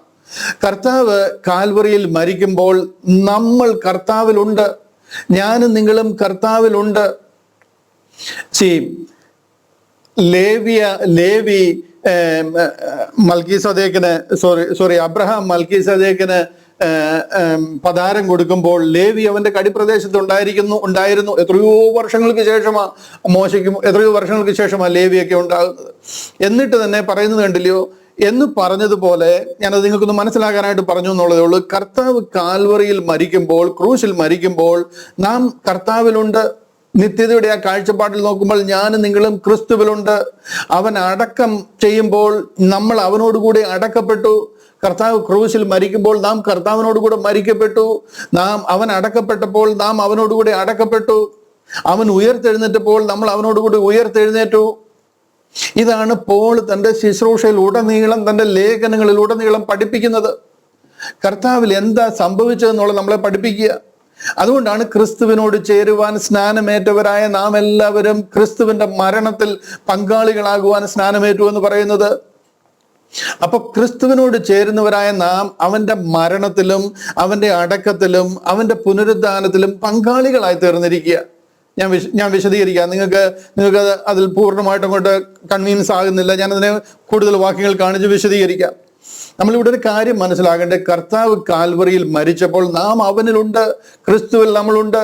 കർത്താവിനെ അടക്കിയപ്പോഴും കർത്താവ് ഉയർത്തപ്പോഴും നാം ക്രിസ്തുവിലുണ്ട്. ഉയർത്തെഴുന്നേറ്റ് നമ്മെ സ്വർഗസ്ഥലങ്ങളിൽ ഇരുത്തിയിരിക്കുന്നു. ഹല്ലേലൂയ. അതെല്ലാം നിത്യതയുടെ കാഴ്ചപ്പാടിൽ കൂടിയാണ്. പൗലോസ് അപ്പോസ്തലൻ ഇത് വിശദീകരിച്ചിരിക്കുന്ന ചില ലേഖന ഭാഗങ്ങൾ കാണിച്ച് ഞാൻ അതിനെ കൂടുതൽ നിങ്ങൾക്ക് വെളിപ്പെടുത്തി തരാം. ഗലാത്യ ലേഖനം 2-ാം അധ്യായം അതിന്റെ 20-ാമത്തെ വാക്യം. ഗലാത്യ ലേഖനം 2-ാം അധ്യായം അതിന്റെ 20-ാം വാക്യത്തിൽ പറയുന്നത് കണ്ടില്ലയോ? ഞാൻ ക്രിസ്തുവിനോടുകൂടെ ക്രൂശിക്കപ്പെട്ടിരിക്കുന്നു. ആര്? പൗൽ പറയുകയാണ്, ഞാൻ ക്രിസ്തുവിനോടുകൂടെ ക്രൂശിക്കപ്പെട്ടിരിക്കുന്നു. ഇനി ജീവിക്കുന്നത് ഞാനല്ല, ക്രിസ്തു അത്രേ എന്നിൽ ജീവിക്കുന്നത്. കർത്താവ് കാൽവറിയിൽ മരിക്കുമ്പോൾ പോള് കർത്താവിനോടുകൂടി ക്രൂശിക്കപ്പെട്ടിരിക്കുന്നു എന്ന് പറയുന്നത് പോലെ തന്നെ നാം ഓരോരുത്തരും കർത്താവിനോടുകൂടി ക്രൂശിക്കപ്പെട്ടിരിക്കുക, കർത്താവിനോടുകൂടി മരിച്ചിരിക്കുക. ഞാൻ ക്രിസ്തുവിനോടുകൂടെ മരിച്ചു എന്ന ഒരു ആഴമായ വിശ്വാസം നമ്മിൽ വരുമ്പോൾ പരിശുദ്ധാത്മാവിനാൽ നമ്മളെ സ്നാനപ്പെടുത്തി അവന്റെ ശരീരത്തിന്റെ ഭാഗമാക്കി തീർക്കുന്നത് പോലെയാണ്. ഇപ്പോൾ ഞാൻ ജഡത്തിൽ ജീവിക്കുന്നതോ, ഞാൻ മരിച്ചുവെങ്കിലും ഞാൻ ഇപ്പോൾ ജഡത്തിലായിരിക്കും. നിങ്ങൾ എന്നെ ജഡത്തിൽ കാണുന്നതോ എന്നെ സ്നേഹിച്ച് എനിക്ക് വേണ്ടി തന്നെത്താൻ ഏൽപ്പിച്ചു കൊടുത്ത ദൈവപുത്രത്വത്തിലുള്ള വിശ്വാസത്താൽ അത്ര ജീവിക്കുന്നത്. ഞാൻ കർത്താവ് കാൽവറിയിൽ മരിക്കുമ്പോൾ ഞാൻ അവനോടുകൂടെ, ക്രിസ്തുവിനോടുകൂടെ മരിച്ചു എന്ന് പറയുക. കൊരിന്ത്യർ ലേഖനം ഒന്നാമത്തെ കൊരിന്ത്യർ ലേഖനം 12-ാമത്തെ അധ്യായം അതിന്റെ 13-ാമത്തെ വാക്യം. ആ വാക്യത്തിൽ പറയുകയാണ്, യഹൂദന്മാരോ യവനന്മാരോ ദാസന്മാരോ സ്വതന്ത്രന്മാരോ നാം എല്ലാവരും, ഇതിനകത്തിൽ ഞാനെന്ന് മാത്രമെന്നല്ല, നാം എല്ലാവരും ഉലകത്തിലുള്ള സകല മാനവരാശിയും ഏക ശരീരമാകുമാറ്, അതായത് കർത്താവിൽ ബോഡി ഓഫ് ക്രൈസ്റ്റിന്റെ ഭാഗമാകുമാറ് ഒരേ ആത്മാവിൽ സ്നാനമേറ്റും എല്ലാവരും ഒരേ ആത്മാവിനെ പാനം ചെയ്തുമിരിക്കുന്നു. ഇവിടെ പരിശുദ്ധ ആത്മാവിനാലാണ് ഈ കാര്യങ്ങളൊക്കെ നടക്കുന്നതെന്ന് പറയുക. ഈ ഇംഗ്ലീഷിൽ എഴുതിയിരിക്കുന്നുണ്ടല്ലോ, ഫോർ ബൈ വൺ സ്പിരിറ്റ്, ആ ആത്മാവിനാൽ, for by one spirit are we all baptised into one body. നമ്മളെ പരിശുദ്ധ ആത്മാവിനാൽ ബാപ്റ്റൈസ് ചെയ്ത യേശു ക്രിസ്തുവിന്റെ ശരീരമാകുന്ന ആ സഭയുടെ, ആ വിശുദ്ധന്മാരുടെ കൂട്ടത്തിന്റെ ഭാഗമാക്കി തീർക്കുക. അതാണ് പൗലോസ് അപ്പോസ്തലൻ പഠിപ്പിക്കുന്ന ഈ സ്നാനം. കർത്താവ് മരിച്ചപ്പോൾ നാം കർത്താവിനോട് കൂടെ മരിച്ചിരിക്കുക. കർത്താവിനെ അടക്കം ചെയ്യുമ്പോൾ നാം കർത്താവിനോടുകൂടെ അടക്കപ്പെട്ടു. അവൻ ഉയർത്തെഴുന്നേറ്റപ്പോൾ നാം അവനോടുകൂടെ ഉയർത്തെഴുന്നേൽക്കപ്പെട്ടു. ഈ ബാപ്റ്റിസത്തിലൂടെ അവനോട് മരിച്ച് അടക്കപ്പെടുകയും അവനോട് ഉയർപ്പിച്ചിരിക്കുകയും ചെയ്യുകയാണ്. അപ്പോൾ ഇത് തൻ്റെ എല്ലാ ലേഖനത്തിലും അന്തർലീനമായിരിക്കുന്ന ഒരു സത്യമായത്. ഒന്ന് രണ്ട് ഭാഗങ്ങൾ കൂടെ ഞാൻ കാണിക്കാം. കൊലോസ്യ ലേഖനം 2-ാം അധ്യായം അതിന്റെ 12-ാമത്തെ വാക്യം. കൊലോസ്യ ലേഖനം 2-ാം അധ്യായം അതിന്റെ 12-ാം വാക്യം. അവിടെ പറയുന്നത് കണ്ടോ, സ്നാനത്തിൽ നിങ്ങൾ അവനോടുകൂടെ അടക്കപ്പെടുകയും, മുമ്പേ ഗലാത്യ ലേഖനത്തിൽ കൂടെ പറഞ്ഞത് ഞാൻ അവനോടുകൂടെ മരിച്ചു എന്ന്. കർത്താവ് ക്രൂശിൽ മരിക്കുമ്പോൾ ഞാൻ അവനോടുകൂടെ മരിച്ചു. കൊലോസ്യ ലേഖനത്തിൽ പറയുന്നുണ്ടോ, സ്നാനത്തിൽ നിങ്ങൾ അവനോടുകൂടെ അടക്കപ്പെടുകയും അവനെ മരിച്ചവരുടെ ഇടയിൽ നിന്ന് ഉയർത്തെഴുന്നേൽപ്പിച്ച ദൈവത്തിന്റെ വ്യാപാര ശക്തി, അതാ പരിശുദ്ധാത്മാവിന്റെ ശക്തി, അതിലുള്ള വിശ്വാസത്താൽ അവനോടുകൂടെ നിങ്ങൾ ഉയർത്തെഴുന്നേൽക്കുകയും ചെയ്തു. മരിച്ച് അടക്കപ്പെട്ട് നമ്മളെ ഉയർത്തെഴുന്നേൽപ്പിച്ചിരിക്കുക. അതെന്തിലാ? ദൈവത്തിന്റെ ആ വ്യാപാര ശക്തിയിലുള്ള വിശ്വാസത്താൽ, പരിശുദ്ധ ആത്മാവിനാൽ അവനോടുകൂടെ നിങ്ങളും ഉയർത്തെഴുന്നേൽക്കുകയും ചെയ്തിരിക്കുക. സ്നാനത്തിൽ നിങ്ങൾ അവനോടുകൂടെ അടക്കപ്പെട്ടു, അവനോടുകൂടെ മരിച്ചവരുടെ ഇടയിൽ നിന്ന് ഉയർത്തെഴുന്നേൽപ്പിച്ചു. ദൈവത്തിന്റെ വ്യാപാര ശക്തിയാൽ അവനോടുകൂടെ നിങ്ങളും ഉയർത്തെഴുന്നേൽക്കുകയും ചെയ്തു. ഇതുകൊണ്ട് റോമാലേഖനം ഈ കാര്യങ്ങളെല്ലാം വളരെ വ്യക്തമായിട്ട്, ഇതൊന്നും വെള്ളത്തിൽ മുക്കുന്ന കാര്യമേ അല്ല ഈ പറയുന്നത്. ഞാൻ കൂടുതൽ എക്സ്പ്ലെയിൻ ചെയ്യാം മുന്നോട്ട് പോകെ. ഇതെല്ലാം പരിശുദ്ധ ആത്മാവിനാൽ നമ്മെ കർത്താവ് ലോകത്തിൽ വന്ന് നമ്മുടെ പാപങ്ങൾക്ക് വേണ്ടി നമ്മുടെ മരണം മരിച്ചിരിക്കുക. കർത്താവ് എനിക്ക് പകരമായി എൻ്റെ മരണം സ്വീകരിച്ച് കർത്താവ് എനിക്ക് വേണ്ടി മരിച്ചു എന്ന് പറയുമ്പോൾ ഞാൻ കർത്താവിലായിത്തീരുക. ഞാൻ അവനിൽ വിശ്വസിക്കുമ്പോൾ ഞാൻ ക്രിസ്തുവിലായിത്തീരുക. യേശു ക്രിസ്തുവിനോട് ചേരുവാൻ സ്നാനമേറ്റവരായ നാം എല്ലാവരും അവന്റെ മരണത്തിൽ പങ്കാളികളാകുവാൻ സ്നാനമേറ്റിരിക്കുന്നു എന്ന് റോമാലേഖനത്തിൽ പറയുന്നത്. അങ്ങനെ അവന്റെ മരണത്തിൽ പങ്കാളിയായി തീർന്ന സ്നാനത്താൽ നാം അവനോടുകൂടെ കുഴിച്ചിടപ്പെട്ടു, അവനോടുകൂടെ ഉയർത്തെഴുന്നേറ്റു, അവനോടുകൂടെ മരിച്ചു.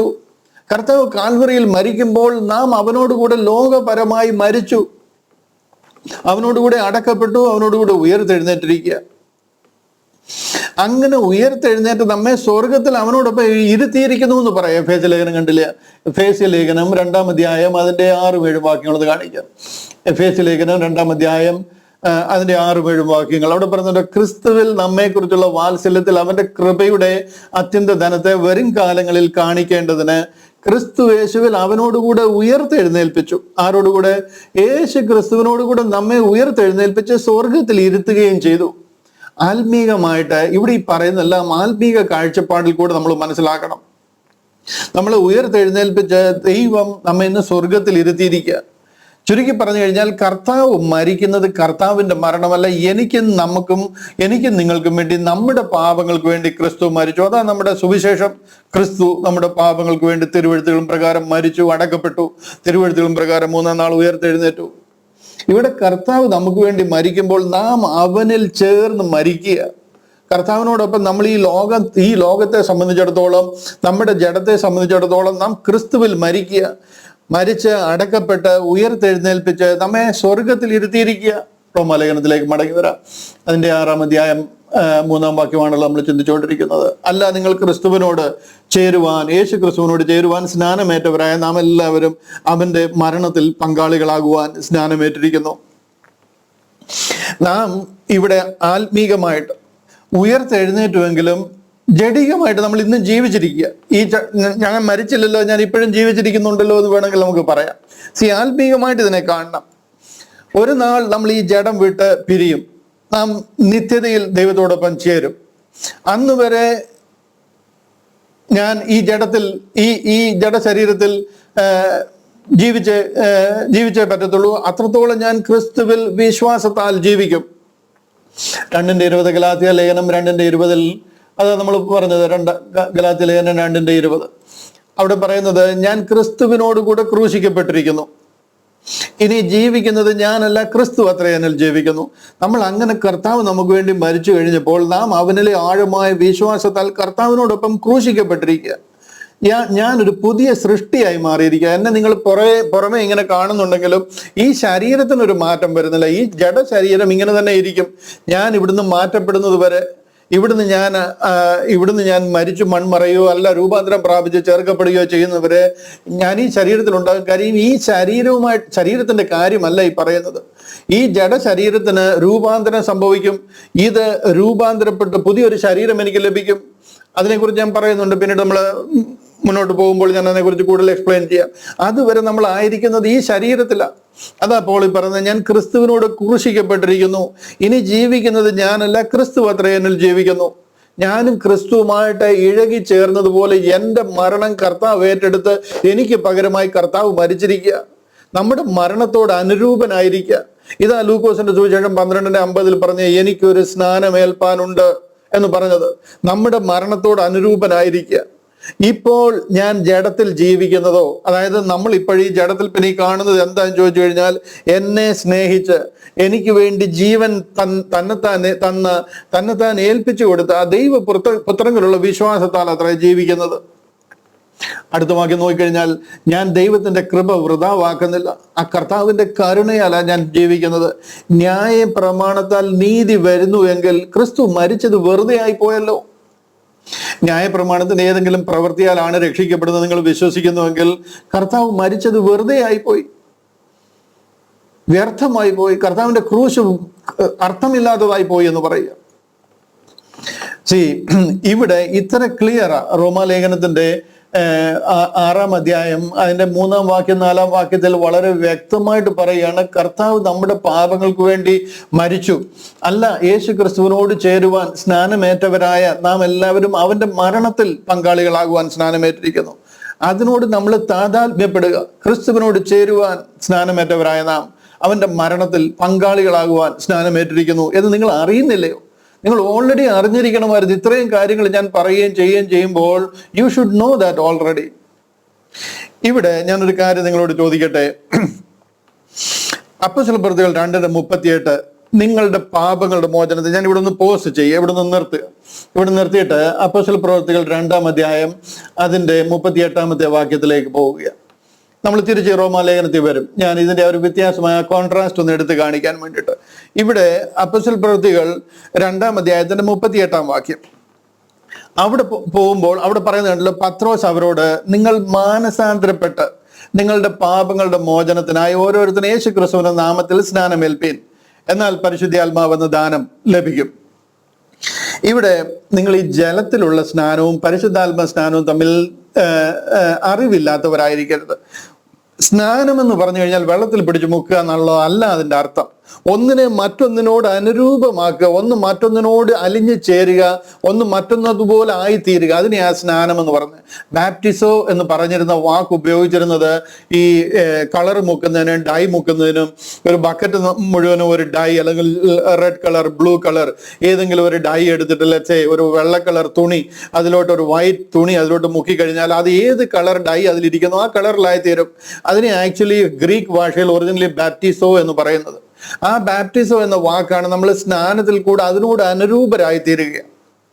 കർത്താവ് നമുക്ക് ഈ ബൈബിളിൽ തന്നെ 14 തരം സ്നാനങ്ങളെ കുറിച്ച് പറയുന്നുണ്ട്.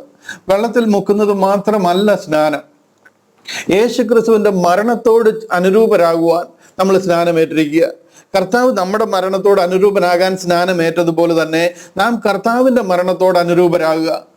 മനസ്സിലായോ? കർത്താവ് പറയുന്നത്, as he has baptised into our death by grace. കർത്താവിന്റെ കരുണയാൽ നമ്മുടെ മരണം പോലെ കർത്താവ് ആ മരണം ഏറ്റെടുക്കുക. ലൂക്കോസ് 12:50 ഞാൻ വായിച്ച് കേൾപ്പിച്ചില്ലയോ, എങ്കിലും എനിക്കൊരു സ്നാനം ഏൽപ്പാനുണ്ട് എന്ന് കർത്താവ് പറയുന്നത് നമ്മൾ എങ്ങനെ മരിക്കുമോ ആ മരണത്തോട് കർത്താവ് അനുരൂപനാകാനുള്ള മരണം ഏറ്റെടുക്കുന്നതിനെയാ പറയുന്നത്. ആ സ്നാനത്തെയാ പറഞ്ഞത് എങ്കിലും എനിക്കൊരു സ്നാനം ഏൽപ്പാനുണ്ട് എന്ന് പറഞ്ഞത്. അത് കർത്താവ് കരുണയാൽ നമ്മുടെ മരണത്തോട് കർത്താവ് അനുരൂപനാകുക എന്ന് പറഞ്ഞതുപോലെ തന്നെ we are baptised into his death by faith. വിശ്വാസത്താൽ നമ്മൾ കർത്താവിന്റെ മരണത്തോട് അനുരൂപരാകുക. കൃപയാൽ കർത്താവ് നമ്മുടെ മരണത്തോട് അനുരൂപനായതുപോലെ നാം വിശ്വാസത്താൽ കർത്താവിന്റെ മരണത്തോട് അനുരൂപരാകുക. എനിക്കറിയാം ഇതൊരല്പം കട്ടിയുള്ള വിഷയമാണ്. ഒത്തിരിയും പ്രയാസമുള്ള വാക്കുകളും സ്ഥിരം കേൾക്കാത്ത വാക്കുകളും ഒക്കെ നിരവധി കേൾക്കുമ്പോൾ നമുക്കതിനെ പൂർണ്ണമായിട്ട് മനസ്സിലാക്കാൻ ഒരല്പം പ്രയാസമുണ്ടെങ്കിലും ഇത് യൂട്യൂബിൽ വന്നു കഴിയുമ്പോൾ നിങ്ങൾ വീണ്ടും വീണ്ടും കേൾക്കാനും അത് മനസ്സിലാക്കാനും ഞാൻ ഓർപ്പിക്കുക.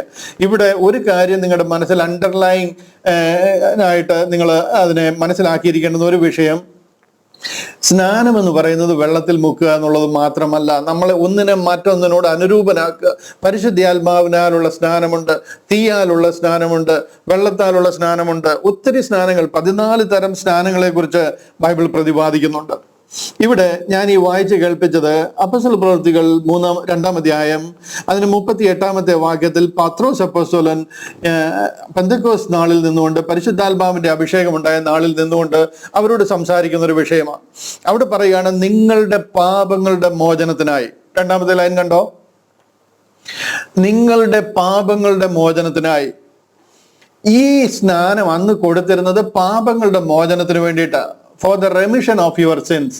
Peter said, repent and baptized every one of you in the name of Lord Jesus Christ for the remission of sins. അതായത് നിങ്ങളുടെ പാപങ്ങളുടെ മോചനത്തിനായി. ആ കാലഘട്ടത്തിൽ പാപങ്ങൾ മോചിക്കപ്പെട്ടിരുന്നത് ആ സ്നാനത്തിലാണ്. മനസ്സിലായി? ഇന്ന് ആരെങ്കിലും നിങ്ങളോട് ചോദിക്കുക, എങ്ങനെ ഞാൻ രക്ഷിക്കപ്പെടുന്നു? ഒരു ഹൈന്ദവനാകട്ടെ, ഒരു മുസ്ലിം ആകട്ടെ, അല്ലെങ്കിൽ ഈ ക്രിസ്ത്യാനി തന്നെ ഈ കാര്യങ്ങളൊന്നും അറിയാത്ത ഒരാളാകട്ടെ, ഒരാൾ വന്ന് നിങ്ങളോട് ചോദിക്കുക, ഞാൻ എങ്ങനെ രക്ഷിക്കപ്പെടേണ്ടതെന്ന് ചോദിച്ചു കഴിഞ്ഞാൽ നിങ്ങൾ ചൂണ്ടിക്കാണിക്കാൻ പോകുന്നത് ഈ വാക്യമാണെന്ന് വിചാരിക്കുക. അപ്പോസ്തല പ്രവൃത്തികൾ 2:38 വിചാരിക്കുക. അവിടെ പറയാം, നിങ്ങളുടെ പാപങ്ങളുടെ മോചനത്തിനായി. നിങ്ങൾ മാനസാന്തരപ്പെട്ട് നിങ്ങളുടെ പാപങ്ങളുടെ മോചനത്തിനായി. നിങ്ങളുടെ പാപം മോചിക്കപ്പെടുന്നത് ഈ വെള്ളത്തിൽ മുങ്ങുന്നത് കൊണ്ടാണെന്ന് നിങ്ങൾക്ക് പറയാൻ കഴിയുമോ?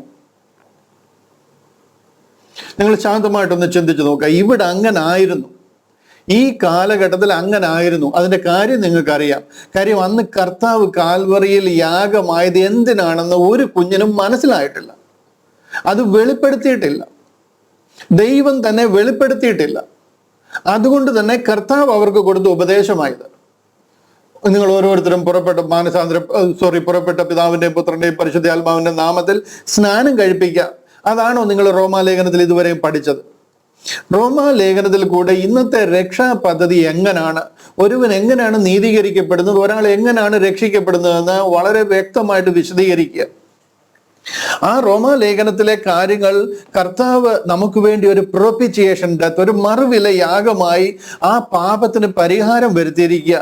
ഇന്ന് അതിലെ വിശ്വാസത്താൽ നിങ്ങൾ രക്ഷിക്കപ്പെടുന്ന ഒരു കാലമാണെന്ന് വളരെ വ്യക്തമായിട്ട് അതിൽ കൂടെ നമ്മളെ പഠിപ്പിച്ചിരിക്കുക.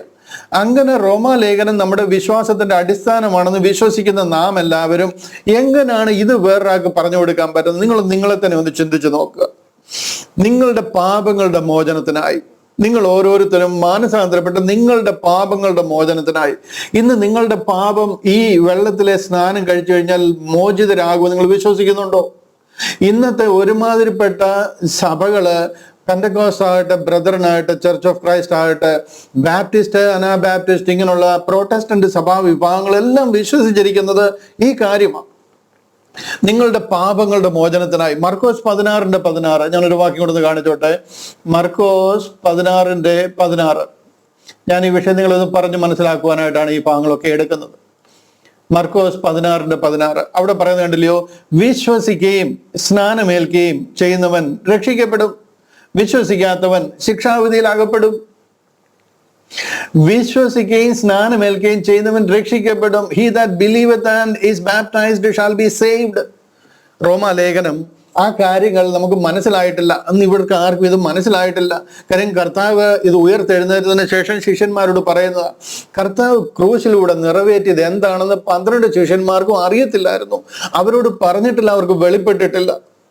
അവർ പറയുന്നത് മുഴുവനും അവരുടെ പിതാക്കന്മാർ മുതലേ അവർ ഫോളോ ചെയ്തുകൊണ്ട് വന്നിരുന്ന ആ സുവിശേഷമാണ്, ആ ഉപദേശത്തിലാണ് നിൽക്കുന്നത്. ക്രിസ്ത്യാനിറ്റി അല്ല, അവർ ജുഡായിസം, യഹൂദിയ വിശ്വാസമാണ് അവർ പ്രസംഗിക്കുന്നത്. എന്നാൽ യഹൂദന്മാരിൽ ഒരു മേജർ ചങ്ക് ഇത് മനസ്സിലാകാതെ കർത്താവിനെ മശിഹയായിട്ട് അംഗീകരിക്കാതെ അവർ പട്ടുപോയി. അതിലെ ഒരു ചെറിയ കൂട്ടമാണ് ഈ രക്ഷിക്കപ്പെടുന്നത്. അത് ലൂക്കോസിന്റെ സുവിശേഷം 12-ാം അധ്യായം അതിന്റെ 32-ാമത്തെ വാക്യത്തിൽ പറയുന്നു. ലൂക്കോസിന്റെ സുവിശേഷം 12-ാം അധ്യായം 32-ാം വാക്യം കണ്ടില്ല? അവിടെ പറയാം, ചെറിയ കൂട്ടമേ നിങ്ങൾ ഭയപ്പെടരുത്, നിങ്ങളുടെ പിതാവ് രാജ്യം നിങ്ങൾക്ക് നൽകുവാൻ പ്രസാദിച്ചിരിക്കുന്നു. അത് മനസ്സിലായ ചെറിയ കൂട്ടത്തിനാണ് ആ പ്രോമിസ് അബ്രഹാമിനും മോശയ്ക്കും ദാവീദിനും ഒക്കെ കൊടുത്തിരുന്ന ആ പ്രോമിസ് ലഭിക്കാൻ പോകുന്ന ഈ ചെറിയ കൂട്ടമാണ്.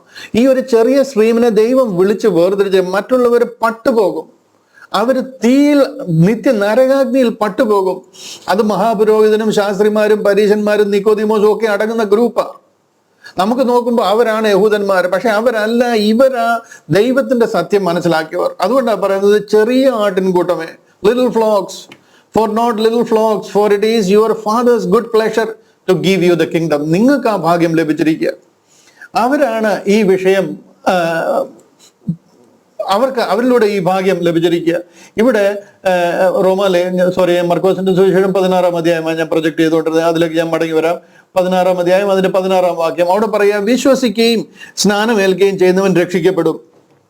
നിങ്ങൾക്ക് എന്ത് ആത്മീക ഉത്തരവാദിത്വമാണ് ഉള്ളത്? യേശു ക്രിസ്തുവിന്റെ മരണത്തോടും കർത്താവിന്റെ ക്രൂശിനോടും നിങ്ങൾ എന്ത് നീതിയാ പുലർത്തുന്നത്? നിങ്ങൾ ഇന്ന് പ്രസംഗിക്കുക, വിശ്വസിക്കുകയും സ്നാനമേൽക്കുകയും ചെയ്യുന്നവൻ രക്ഷിക്കപ്പെടും. വെള്ളത്തിൽ മുങ്ങിയാൽ, നിങ്ങൾ വിശ്വസിച്ച് വെള്ളത്തിൽ മുങ്ങിയാൽ രക്ഷിക്കപ്പെടും എന്ന് പറഞ്ഞു കഴിഞ്ഞാൽ കർത്താവ് കാൽവറിയിൽ നിവർത്തിച്ചത് അർത്ഥമില്ലാതെ പോവുകയാണ്. അത് മനസ്സിലാകുന്നതിന് മുമ്പ് കൊടുത്തിരുന്നത് ദൈവം കൊടുത്തിരുന്ന ഉപദേശമാണ്. അത് സ്പെസിഫിക്കലി യഹൂദനോട് പറഞ്ഞിരുന്ന ഉപദേശമാണ്. മത്തായിയുടെ സുവിശേഷം 28-ാം അധ്യായം നോക്കിയാൽ നിങ്ങൾക്ക് കാണാം, നിങ്ങൾ പുറപ്പെട്ട പിതാവിന്റെയും പുത്രന്റെയും പരിശുദ്ധാത്മാവിന്റെ നാമത്തിൽ സ്നാനം കഴിപ്പിച്ചു. മത്തായി 28 അതിന്റെ 19-20 വാക്യങ്ങൾ അവിടെ പറയാണ്, ആകയാൽ നിങ്ങൾ പുറപ്പെട്ട്. കർത്താവ് മരണ പുനരുദ്ധാനത്തിന് ശേഷം ശിഷ്യന്മാർക്ക് വെളിപ്പെട്ട് അവരോട് പറഞ്ഞു കൊടുക്കുന്ന കൽപ്പനയായത്. ഇതൊന്നും തെറ്റിക്കാൻ പറ്റുന്ന കൽപ്പനയല്ല, അലംഘനീയമായത്, ലംഘിക്കാൻ പറ്റുന്ന കൽപ്പനയല്ല ഇത്. നിങ്ങൾ പുറപ്പെട്ട പിതാവിന്റെയും പുത്രന്റെയും പരിശുദ്ധാത്മാവിന്റെ നാമത്തിൽ സ്നാനം കഴിപ്പിച്ചു. അത് യഹൂദനോട് പറഞ്ഞിരിക്കുന്ന കാര്യമാണ്. ഞാൻ നിങ്ങളോട് കൽപ്പിച്ചതൊക്കെയും പ്രമാണിപ്പാൻ തക്കവണ്ണം ഉപദേശിച്ചുകൊണ്ട്. കർത്താവ് എന്ത് പ്രമാണിക്കാനാ പറഞ്ഞത്? ന്യായപ്രമാണം പ്രമാണിക്കാനാ പറഞ്ഞത്. ന്യായപ്രമാണം പ്രമാണിക്കാനാ കർത്താവ് പഠിപ്പിക്കുന്നവരെ. ന്യായപ്രമാണത്തിൽ ഒരു വള്ളിയാകട്ടെ പുള്ളിയാകട്ടെ മാറിപ്പോകത്തില്ല. പരീശന്മാര് ശാസ്ത്രിമാര് മോശയുടെ പീഠത്തെങ്കിൽ ഇരിക്കുന്ന അവരത് ചെയ്യുന്നില്ല. നിങ്ങളും അങ്ങനെ ആകരുത്. നിങ്ങൾ ന്യായപ്രമാണം അനുസരിപ്പീൻ. ആ ധനവാനായ ചെറുപ്പക്കാരനോട് പറയാ, നീ പോയി ന്യായപ്രമാണം അനുസരിക്കുക, ന്യായപ്രമാണത്തിൽ പറയുന്ന പ്രകാരം ചെയ്യുക. എന്നാൽ ഇവിടെ നമ്മളെ പഠിപ്പിക്കുന്നുണ്ടോ? ന്യായപ്രമാണത്താൽ നീതീകരിക്കപ്പെടുവാൻ ഇച്ഛിക്കുന്ന നിങ്ങൾ ക്രിസ്തുവിനോട് വേർപെട്ടു പോയി, നിങ്ങൾ കൃപയിൽ നിന്ന് വീണുപോയി. നിങ്ങൾക്ക് ഇതിന്റെ വ്യത്യാസം മനസ്സിലാകുന്നുണ്ടോ? ആ കാലഘട്ടത്തിന്റെ ഉപദേശത്തിന്റെ വ്യത്യാസം മനസ്സിലാകുന്നുണ്ടോ? കർത്താവ് പറയാം, ഞാൻ നിങ്ങളോട് കൽപ്പിച്ചതൊക്കെയും പ്രമാണിപ്പാൻ തക്കണം ഉപദേശിച്ചുകൊണ്ട്. അതിലെ ഒരു കാര്യമെങ്കിലും ചെയ്യാനാണോ ഇന്ന് റോമാലേഖനത്തിൽ കൂടെ നമ്മൾ പഠിച്ചത്? റോമാലേഖനം നമ്മളോട് പറയാൻ, ന്യായ പ്രമാണത്തിന്റെ പ്രവൃത്തികളാൽ ഒരു ജഡവും അവന്റെ സന്നിധിയിൽ നീതീകരിക്കപ്പെടുന്നില്ല. കർത്താവ് പറഞ്ഞതിനെയായി കണ്ണിക്കുന്നേ. കർത്താവ് പറഞ്ഞത് തെറ്റായിട്ടാണോ? അല്ല. ഇതിലുള്ള ഒരു കാര്യവും തെറ്റല്ല, ഇതെല്ലാം ശരിയാ. പക്ഷെ പറഞ്ഞിരിക്കുന്ന ആള് വേറെയാണ്, പറഞ്ഞിരിക്കുന്ന കാലഘട്ടം വേറെയാണ്. ആരോടോ പറഞ്ഞത് നമ്മൾ ഏറ്റെടുത്തത് ക്രിസ്ത്യാനിറ്റിയാന്ന് പറഞ്ഞു കഴിഞ്ഞാൽ നമ്മൾ തെറ്റിത്തിരിഞ്ഞ് നമ്മൾ നാമാവിശേഷമായി പോകും, കുട്ടിച്ചോറായി പോകും. ഇന്ന് അതാണ് നമുക്ക് സംഭവിച്ചിരിക്കുന്നത്. ക്രിസ്ത്യാനിറ്റി എന്താണെന്ന് നമുക്കറിയത്തില്ല. റോമാലേഖനമാണ് നമ്മുടെ അടിസ്ഥാനം എന്ന് പറഞ്ഞിട്ട് എത്ര അടിസ്ഥാന ഉപദേശങ്ങളാണ് ഈ പറയുന്നവരുടെ അടിസ്ഥാനമായിട്ടുള്ളത്? അപ്പോസ്തല പ്രവൃത്തികൾ 2-ാം അധ്യായം 38-ാം വാക്യത്തിൽ തന്നെ 3 അടിസ്ഥാന പ്രമാണം എടുത്തിരിക്കുക. 3 അടിസ്ഥാന പ്രമാണം. അപ്പോസ്തല പ്രവൃത്തികൾ, ഞാൻ എൻ്റെ വിഷയത്തിലേക്ക് മടങ്ങി വരാൻ നമുക്ക് സമയമുണ്ട്. ഞാൻ ഈ കാര്യം ഒന്ന് മനസ്സിലാക്കി തരണമല്ലോ, അതുകൊണ്ടാണ് ഞാൻ ഈ പല ഭാഗങ്ങൾ നിങ്ങളെ കാണിക്കുന്നത്. അതിന്റെ സീരിയസ്നെസ് ഒരു നിങ്ങൾ ഉൾക്കൊള്ളാൻ വേണ്ടിയിട്ടാണ്. ഇത് കണ്ടില്ല, നിങ്ങൾ മാനസാന്തരപ്പെട്ട, ഈ മാനസാന്തരപ്പെടാൻ പറഞ്ഞിരിക്കുന്നത് ആരോടാ? ജാതികളായി നിന്നിരുന്നവരോടോ? പരിശുദ്ധാത്മാവ് എന്താണ്, പിതാവ് എന്താണ്, നിത്യത എന്താണ്, ന്യായപ്രമാണം എന്താണ്, മോശ ആരാണ്, അഹരോൻ ആരാന്ന് അറിയാൻ പറ്റാത്ത ആൾക്കാരോട് മാനസാന്തരപ്പെടാൻ പറഞ്ഞാൽ എന്താ അവർക്ക് അറിയാവുന്നത്? ഇവിടെ മാനസാന്തരപ്പെടുക എന്നൊക്കെ പറഞ്ഞ് യഹൂദനോടാ, മടങ്ങി വരിക, വീണ്ടും ജനനം പ്രാപിക്കുക. മനസ്താപം ഉണ്ടായിട്ട് നിങ്ങൾ മടങ്ങി വരിക, റീസ്റ്റോർ യുവർ സെൽഫ്. നിങ്ങൾ ദൈവത്തിന്റെ സന്തതിയാ, അവന്റെ ആദ്യ ജാതര, നിങ്ങൾ ദൈവജനമാ, നിങ്ങൾ അവന്റെ രാജകീയ പുരോഹിത വർഗമാ, നിങ്ങളിൽ കൂടെ ലോകം മുഴുവൻ അനുഗ്രഹിക്കപ്പെടേണ്ടതാണ്. ദൈവം അവരെ വിളിച്ച് വേർതിരിച്ചിരിക്കുന്ന ജനമാ, യഹോവ ദൈവമായ വിശുദ്ധ ജാതിയായ അവൻ അവകാശമായ ജനമാ. അവര് തെറ്റിപ്പോയിരിക്കുക, അന്യദേവി ദേവതകളെ ആരാധിച്ച്. അവിടുന്ന് മടങ്ങി വരും, മാനസാന്തരപ്പെടുവാൻ പറയുക. അങ്ങനെ മാനസാന്തരപ്പെട്ട് നിങ്ങളുടെ പാപങ്ങളുടെ മോചനത്തിനായി, നിങ്ങൾ രക്ഷിക്കപ്പെടുവാനായിട്ട് ഓരോരുത്തരും യേശു ക്രിസ്തുവിന്റെ നാമത്തിൽ സ്നാനമേൽക്കുക. ഇതെടുത്ത് നിങ്ങൾക്ക് ഇന്ന് അപ്ലൈ ചെയ്ത് കഴിഞ്ഞാൽ എന്ത് ഗുണമാ ഉള്ളത്? പക്ഷെ നിങ്ങൾക്ക് ഇന്ന് ആരെ കൊണ്ടെങ്കിലും ഇതൊന്ന് സമ്മതിപ്പിക്കാമോ? ഇതല്ല നമ്മുടെ ഉപദേശമെന്ന്. ഒത്തിരി പേർക്ക് മനസ്സിലായിട്ടുണ്ട്. ഇന്ന് പാപങ്ങളുടെ മോചനം ഇതാന്ന് പറഞ്ഞാൽ പിന്നെ കർത്താവ് ക്രൂശിൽ എന്തിനാ യാഗമായത്? അതൊരു വലിയ ക്വസ്റ്റ്യനായിട്ട് വരുമല്ലോ. അതിന് നമുക്ക് ആൻസർ ഇല്ലല്ലോ. അപ്പൊ എന്ത് ചെയ്യും? അപ്പൊ പിന്നെ ഇതിനെ ഒരു ഉപദേശമാക്കണ്ട, ഇതിങ്ങനെ ഇരിക്കട്ടെ. പിന്നെ ഉപദേശം ഈ സ്നാനത്തെ കുറിച്ച് ചോദിക്കുമ്പോൾ പറയുന്നത് എന്താണെന്നറിയാമോ? അത് എക്സ്പ്രഷൻ ഓഫ് ഫെയ്ത്ത് എന്നാണ്. Expression of faith. അത് പത്രോസിന്റെ ലേഖനം അതിന്റെ 3-ാം അധ്യായം 21-ാം വാക്യത്തിൽ പറയുന്നുണ്ട്, നല്ല മനസാക്ഷിക്കായിട്ടുള്ള അപേക്ഷയാണ്. അതാണോ പത്രോസ് ഇവിടെ പറഞ്ഞത്? ഇത് പത്രോസ് പറഞ്ഞേക്കുന്നതാ. പത്രോസ് അവരോട്, പത്രോസ് എന്താ 2-ാമത്തെ ലൈനിൽ പറഞ്ഞിരിക്കുന്നത്? നിങ്ങളുടെ പാപങ്ങളുടെ മോചനത്തിനായി. ഈ കാലഘട്ടത്തിൽ ഇതാ പറയേണ്ടി, അതുകൊണ്ടാണ് പത്രോസ് അത് പറഞ്ഞത്. പത്രോസിനോട് പറഞ്ഞിരുന്ന ഇതാ. ഏകദേശം AD 70-കളിൽ പത്രോസിന്റെ ലേഖനം എഴുതുമ്പോൾ പത്രോസ് അത് വരുവാനുള്ള കാലത്ത്, അവരെ റീസ്റ്റോർ ചെയ്യുന്ന കാലത്തേക്ക് പറഞ്ഞിരിക്കുന്ന കാര്യമാണ് 1 പത്രോസ് 2 പത്രോസിലൊക്കെ പറഞ്ഞിരിക്കുന്നത്. ആ കാലഘട്ടത്തിൽ അവർക്ക് സ്നാനപ്പെടണം. അന്ന് സ്നാനപ്പെടേണ്ട ആവശ്യം ശരിക്കുമില്ല. ആ കാര്യം കർത്താവ് കാൽവറിയിൽ യാഗമായി ആ പാപത്തിന് പരിഹാരം വരുത്തിയിരിക്കുക.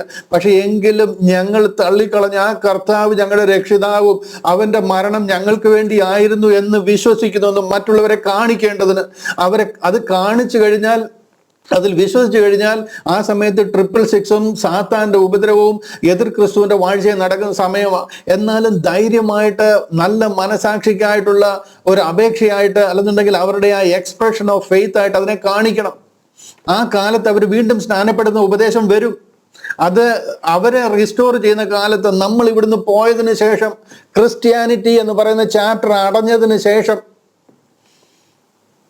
നാം ഇവിടുന്ന് ചേർക്കപ്പെട്ടതിന് ശേഷം നടക്കുന്ന കാര്യമാണ്. ദൈവം അവരെ വീണ്ടും യഥാസ്ഥാനപ്പെടുത്തും. റോമാലേഖനം 11-ാം അധ്യായം 26-ാം വാക്യം നമ്മൾ മുന്നോട്ട് പഠിച്ചു പോകുമ്പോൾ നമ്മളതൊക്കെ പഠിക്കും. അന്നേരം നമുക്ക് കാണാം, ആ 11-ാം അധ്യായം 26-ാം വാക്യത്തിൽ, വിടുവിക്കുന്നവൻ സിയോനിൽ നിന്ന് വരും, യാക്കോബിൽ നിന്ന് അഭക്തിയെ മാറ്റും. ദൈവം അവരെ യഥാസ്ഥാനപ്പെടുത്തുന്ന ഒരു കാലം വരുന്നുണ്ട്. അന്ന് ഈ നല്ല മനസാക്ഷിക്കായിട്ടും എക്സ്പ്രഷൻ ഓഫ് ഫെയ്ത്തിനായിട്ടും ഒക്കെ അവർ സ്നാനപ്പെടും. ആ കാലത്ത് പത്രോസ് പറഞ്ഞേക്കുന്നത് ശരിയാ. കാര്യം അത് വരാനിരിക്കുന്ന കാലത്ത് ചെയ്യേണ്ടുന്ന കാര്യമാണ്. ഈ കാലത്ത് പറഞ്ഞിരിക്കുന്നത് ശരിയാ. കാര്യം ഈ സമയത്ത് ക്രൂശ് എന്തിനാണെന്ന് ഒരു മനുഷ്യർക്കും അറിയത്തില്ലായിരുന്നു. അത് മനസ്സിലാക്കി തരാനാണ് ദൈവം ഒരുവനെ വിളിച്ച് ഈ 13 ലേഖനത്തിൽ കൂടെ ക്രൂശിന്റെ മഹത്വവും നാം പരിശുദ്ധാത്മാവിനാൽ എങ്ങനെയാണ് കർത്താവിന്റെ മരണത്തോട് അനുരൂപരാകുന്നതെന്ന് പഠിപ്പിച്ചിരിക്കുക. അത് റോമാലേഖനം 6-ാം അധ്യായം. അത് ഉലകം ഉണ്ടായ നാൾ മുതൽ ഒരു മനുഷ്യർക്കും അറിയാതിരുന്നൊരു കാര്യമാണ്. അതിനെ പൗലോസ് അപ്പോസ്തലൻ കൂടെ വെളിപ്പെടുത്തിയിരിക്കുക. അത് നമ്മൾ ഇന്നൊരു കൂദാശയാക്കി മാറ്റി, വെള്ളത്തിൽ മുക്കുന്ന ഒരു കൂദാശയാക്കി മാറ്റിയാൽ എത്ര അതിനെ തുച്ഛീകരിച്ചിരിക്കുന്നു എന്നൊന്ന് ചിന്തിക്കാൻ ഞാൻ നിങ്ങൾക്ക് വിട്ടുതരിക. കർത്താവ് നമുക്ക് വേണ്ടി പ്രായശ്ചിത്ത യാഗമായ ആ മരണത്തോട് നമ്മൾ അനുരൂപരാകുന്ന ആ സ്നാനത്തെ നമ്മളിത് വെള്ളത്തിൽ മുക്കുന്ന സ്നാനമായിട്ട് മാറ്റുന്ന ഒരു കൂദാശയായിട്ട് മാറ്റിക്കഴിഞ്ഞാൽ എത്ര കേവലമായിട്ടാണ് നമ്മൾ അതിനെ മാറ്റിക്കളഞ്ഞതെന്ന് നിങ്ങളൊന്ന് ചിന്തിക്കണം. നിങ്ങൾക്ക് ഇതിൽ വിശ്വസിക്കുന്ന, വെള്ളത്തിലെ സ്നാനത്തിൽ വിശ്വസിക്കുന്ന ആർക്കെങ്കിലും ഇതിനെക്കുറിച്ചൊരു അഭിപ്രായം ഉണ്ടെങ്കിൽ എന്നെ ഒന്ന് അറിയിക്കണം. ഇന്ന് നമ്മൾ രക്ഷിക്കപ്പെടുന്നത് ഈ 2-ാമത്തെ ലൈൻ കറക്റ്റ് ആണോ? എന്തുകൊണ്ടാണ് അവർ പറയുന്നത് ഇന്ന് ഞങ്ങൾ പറയുന്നതൊന്നും സ്നാനത്താലല്ല ഒരുവൻ രക്ഷിക്കപ്പെടുന്നത്, സ്നാനം എക്സ്പ്രഷൻ ഓഫ് ഫെയ്ത്ത് ആണെന്നാണ് ഞങ്ങൾ പഠിപ്പിക്കുന്നത്? ഒത്തിരി പേര് എന്നോട് അഭിപ്രായം പറഞ്ഞിട്ടുണ്ട്. എന്നാണോ ഈ ബൈബിളിൽ എഴുതിയിരിക്കുന്നത്? അങ്ങനാണോ ഈ 2-ാമത്തെ ലൈനിൽ എഴുതിയിരിക്കുന്നത്? 2-ാമത്തെ ലൈനിൽ എഴുതിയിരിക്കുന്നുണ്ടോ? നിങ്ങളുടെ പാപങ്ങളുടെ മോചനത്തിനായി. മർക്കോസിന്റെ സുവിശേഷം 16:16 എഴുതിയ കണ്ടോ? വിശ്വസിക്കുകയും സ്നാനമേൽക്കുകയും ചെയ്യുന്നവൻ രക്ഷിക്കപ്പെടും. ഓപ്ഷണൽ അല്ല അത്. അപ്പോസ്തലപ്രവൃത്തികൾ 22-ാം അധ്യായം, ഒരു വാക്യം കണ്ടല്ലോ, അപ്പോസ്തലപ്രവൃത്തികൾ 22-ാമത്തെ അധ്യായം അതിന്റെ 16-ാമത്തെ വാക്യം. 22-ാമത്തെ അധ്യായം അതിന്റെ 16-ാമത്തെ വാക്യം. ഇവിടെ പറയുന്നുണ്ടോ? ഇനി താമസിക്കുന്ന എന്താ? എഴുന്നേറ്റ് അവന്റെ നാമം വിളിച്ച് പ്രാർത്ഥിച്ച് സ്നാനമേറ്റ്. എങ്ങനെ? സ്നാനമേറ്റ് നിന്റെ പാപങ്ങളെ കഴുകിക്കളയുക. കണ്ടോ? സ്നാനമേറ്റ് പാപങ്ങളെ കഴുകിക്കളയുക. അന്ന് സ്നാനമേറ്റ് ഇങ്ങനെ ആ പാപങ്ങളെ കഴുകിക്കളഞ്ഞിരുന്നത്. ഇതാ പത്രോസ് അവിടെ പറയുന്നത്. ഇന്ന് നിങ്ങൾക്ക് തോന്നുന്നുണ്ടോ ഇങ്ങനെ സ്നാനമേറ്റ് പാപങ്ങളെ കഴുകിക്കളയുന്ന ഒരു സമയമായത്? നിങ്ങൾ ഇതുപോലെ സ്നാനമേറ്റ് കഴിഞ്ഞാൽ നിങ്ങളുടെ പാപം കഴുകിപ്പോകും നിങ്ങൾ വിശ്വസിക്കുന്നുണ്ടോ? അപ്പൊ നിങ്ങൾ പറയുന്നത് ഈ ബൈബിൾ തെറ്റാണെന്നാണെന്നോ? അല്ല. ഇതിലൊരു വള്ളിയാകട്ടെ പുള്ളിയാകട്ടെ തെറ്റത്തില്ല. ഇത് ദൈവവചനമാണ്. അതാരോട് ഏത് കാലഘട്ടത്തിൽ എന്ത് പറഞ്ഞു എന്ന് അറിയാൻ വയ്യ. അത് ചക്കപ്പുഴുക്ക് മാതിരി ഇന്ന് ക്രിസ്ത്യാനിറ്റി ആക്കിയിരിക്കുക.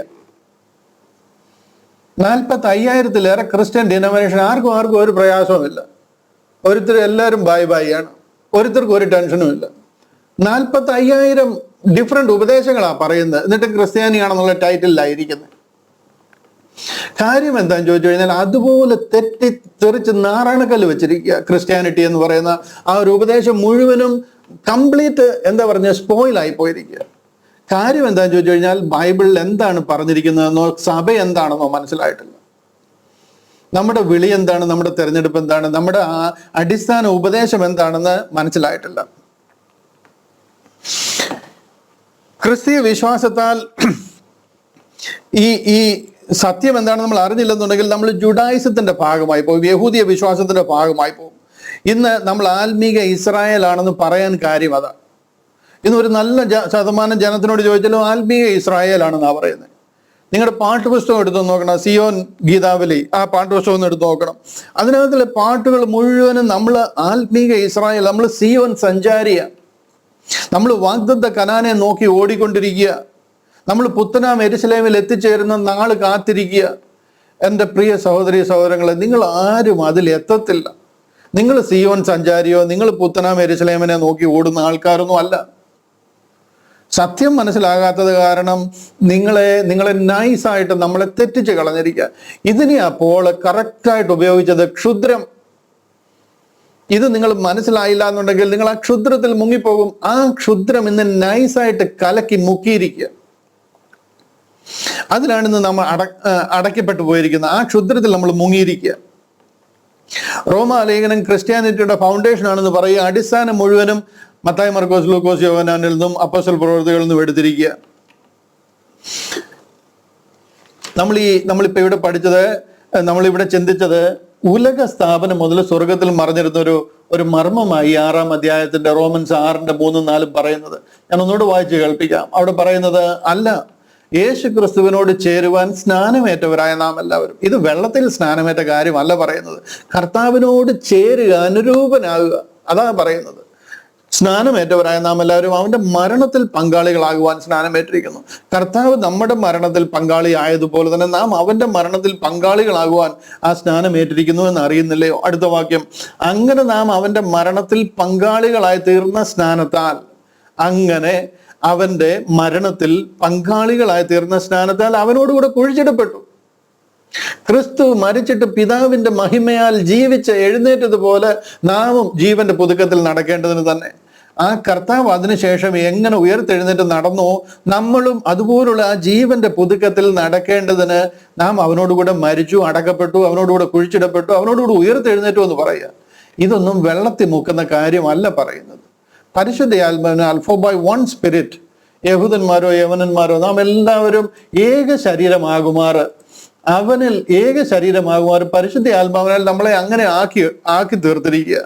യഹൂദന്മാരോ യവനന്മാരോ ദാസന്മാരോ സ്വതന്ത്രന്മാരോ നാം എല്ലാവരും ഏക ശരീരമാകുമാർ, കർത്താവിനോടൊപ്പം ബോഡി ഓഫ് ക്രൈസ്റ്റ്, കർത്താവിന്റെ ആ ഏക ശരീരം, ലോകത്തിലുള്ള സകല വിശുദ്ധന്മാരും ഏക ശരീരമാകുമാർ ഒരേ ആത്മാവിൽ സ്നാനമേറ്റും.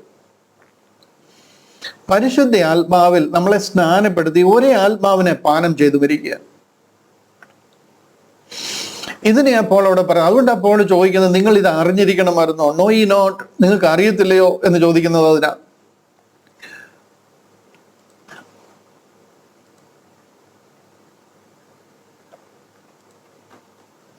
ഇവിടെ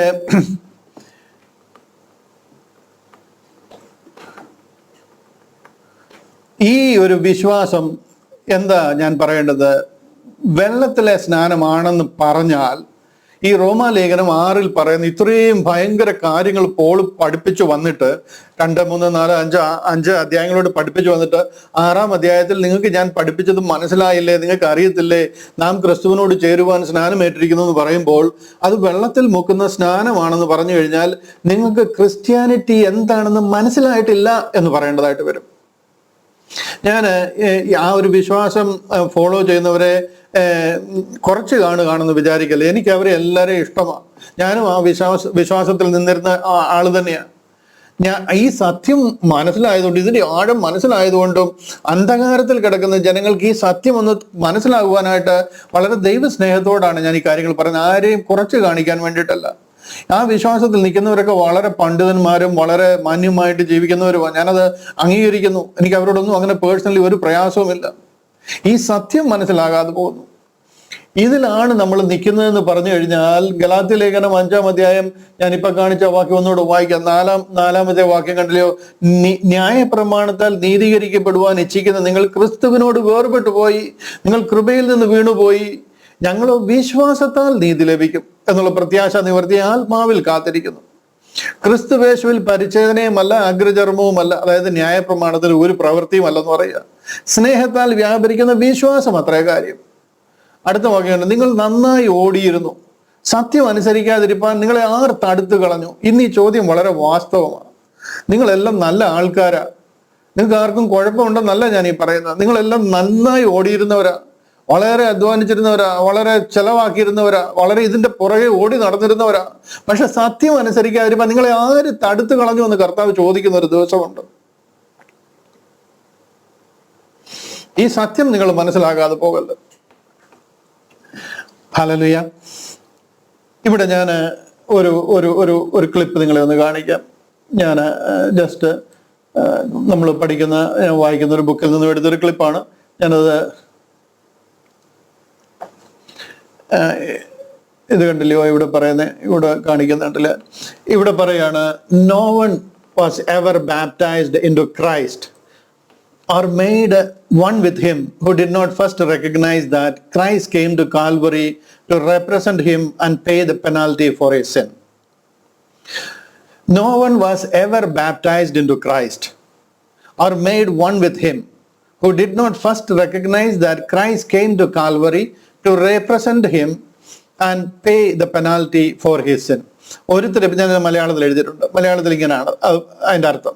ഇവിടെ പറയാം, കർത്താവായ യേശു ക്രിസ്തു കാൽവറിയിൽ എനിക്ക് വേണ്ടി മരിച്ചുവെന്നും എൻ്റെ പാപത്തിന്റെ പരിഹാരത്തിനായി പ്രായശ്ചിത്ത യാഗമായി എന്നും വിശ്വസിക്കാത്ത ആരും ക്രിസ്തുവിനോട് ചേരുവാനോ ക്രിസ്തുവിൽ ഒന്നാകുവാനോ സ്നാനമേറ്റതായി ബൈബിൾ പഠിപ്പിക്കുന്നില്ല. ഇവിടെ ബൈബിളിൽ നിങ്ങൾ ഉടനീളം ബൈബിളിലെ സ്നാനം നോക്കിക്കഴിഞ്ഞാൽ 12 ശിഷ്യന്മാർ നടത്തിയ സ്നാനമായിട്ട്, യോഹന്നാൻ സ്നാപന്റെ സ്നാനമായിട്ട്, കർത്താവ് നടത്തിയ സ്നാനമായിട്ട്, പറഞ്ഞിരിക്കുന്ന ഏത് സ്നാനങ്ങൾ നോക്കിയോ, കർത്താവായ യേശു ക്രിസ്തു കാൽവറിയിൽ എനിക്ക് വേണ്ടി മരിച്ചുവെന്നും എൻ്റെ പാപത്തിന്റെ പരിഹാരത്തിനായി ആ ഒരു പ്രായശ്ചിത്ത യാഗമായി എന്നും വിശ്വസിക്കാത്ത ആരും ക്രിസ്തുവിനോട് ചേരുവാനോ ക്രിസ്തുവിൽ ഒന്നാകുവാനോ സ്നാനമേറ്റതായിട്ട് ബൈബിളിൽ പറയുന്നില്ല. ഇവിടെ പറയുന്ന സ്നാനം എന്ന് പറയുന്നത് കർത്താവിനോട് ചേരുവാനും കർത്താവിന്റെ മരണത്തോട് ഏകീഭവിക്കാനുള്ള സ്നാനമാണ്. ആ സ്നാനം വെള്ളത്തിൽ മുക്കുന്ന സ്നാനമല്ല, അത് പരിശുദ്ധാത്മാവാണ് നമ്മളെ സ്നാനപ്പെടുത്തുന്നത്.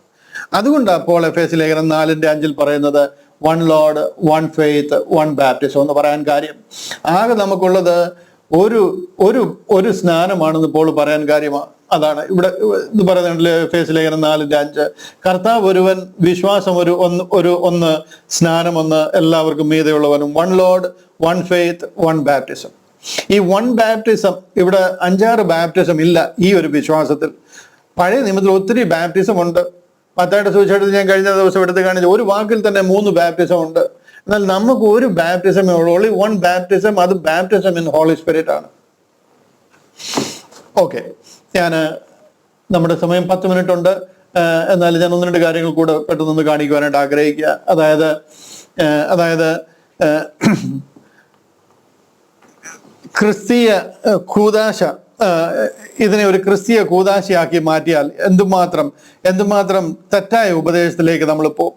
ചില പോയിന്റുകൾ ഞാനൊന്ന് എടുത്ത് കാണിക്കാം. അതായത് പരിശുദ്ധാത്മ സ്നാനമാണ് എന്നുള്ളതിന്റെ റോമാലേഖനം 6-ാം അധ്യായത്തിലേക്ക് തന്നെ വരാം. അതിന്റെ 2-ാം വാക്യം കണ്ടില്ലേ? റോമാലേഖനം 6-ാം അധ്യായം അതിന്റെ 2-ാം വാക്യം. അവിടെ പറയാ, പാപസംബന്ധമായി മരിച്ചവരായ നാം. ഇനി അതിൽ ജീവിക്കുന്നത് എങ്ങനെ? അപ്പൊ പാപസംബന്ധമായി നാം മരിച്ചവരായ നാം എന്ന് പറയുക. പാപസംബന്ധമായിട്ട് നാം മരിക്കുന്നത്, അല്ലെങ്കിൽ ഒരു വ്യക്തി മരിക്കുന്നത് എപ്പോഴാണ്? പാപസംബന്ധമായിട്ട് മരിക്കുന്നത്, പാപസംബന്ധമായിട്ട് ഒരു വ്യക്തി മരിക്കുന്നത് എപ്പോഴാ? കർത്താവിലെ വിശ്വാസം വരുമ്പോഴാണോ അതോ ജലസ്നാനം സ്വീകരിക്കുമ്പോഴാണോ? കർത്താവ് എനിക്ക് വേണ്ടി മരിച്ചു എന്നുള്ള ആ വിശ്വാസത്തിലല്ലേ നാം പാപസംബന്ധമായിട്ട് മരിക്കുന്നത്? അതോ നമ്മൾ വെള്ളത്തിൽ മുക്കുമ്പോഴാണോ നമ്മൾ പാപസംബന്ധമായിട്ട് മരിച്ചിരിക്കുന്നുവെന്ന് നമുക്ക് വിശ്വാസം വരുന്നത്?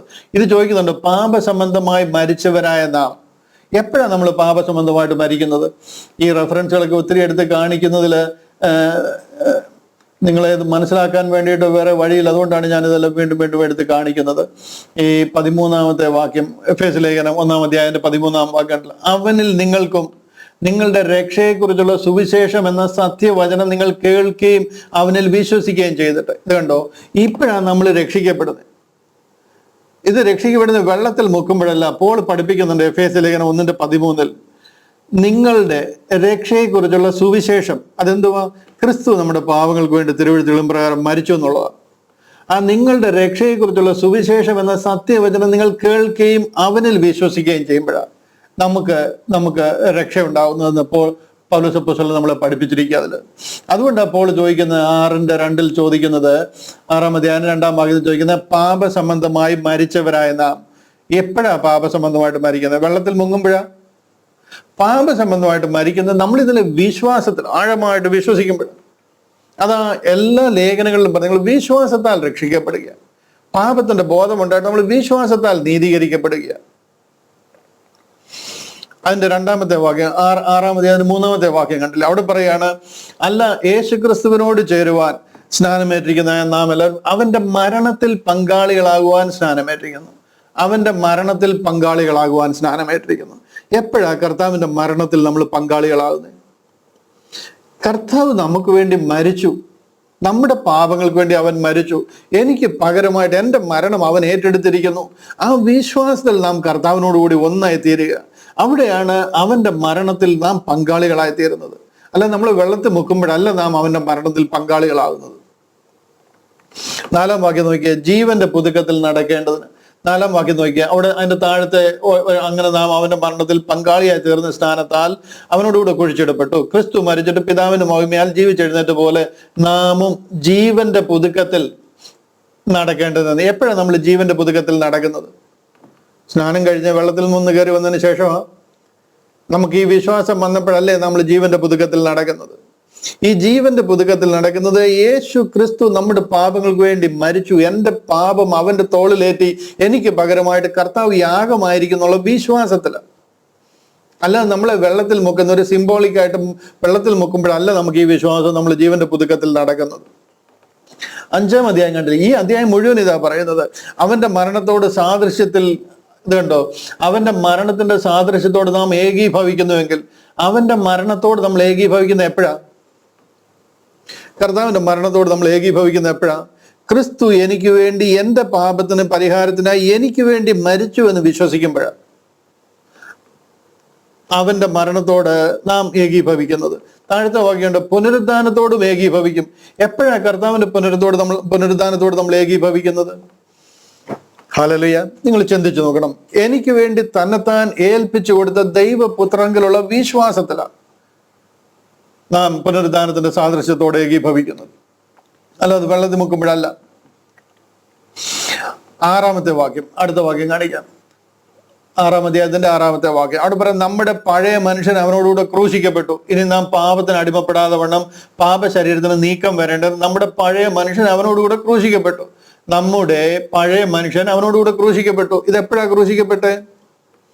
നമ്മള് ഈ കർത്താവ് നമ്മുടെ പാപങ്ങൾക്ക് വേണ്ടി കാൽവറിയിൽ യാഗമായെന്നും രക്ഷിക്കപ്പെട്ടു എന്നൊക്കെയുള്ള വിശ്വാസം വരുമ്പോഴൊന്നും ഇതൊന്നും നടന്നിട്ടില്ല. നമ്മുടെ പഴയ മനുഷ്യൻ അവനോടുകൂടെ ക്രൂശിക്കപ്പെട്ടിട്ടില്ല. പിന്നെ അത് കഴിഞ്ഞ് 1 മാസം കഴിഞ്ഞോ 2 മാസം കഴിഞ്ഞോ നമ്മൾ വെള്ളത്തിൽ മുക്കിയപ്പോഴാണ് ഇത് നമ്മൾ ക്രൂശിക്കപ്പെട്ടത്.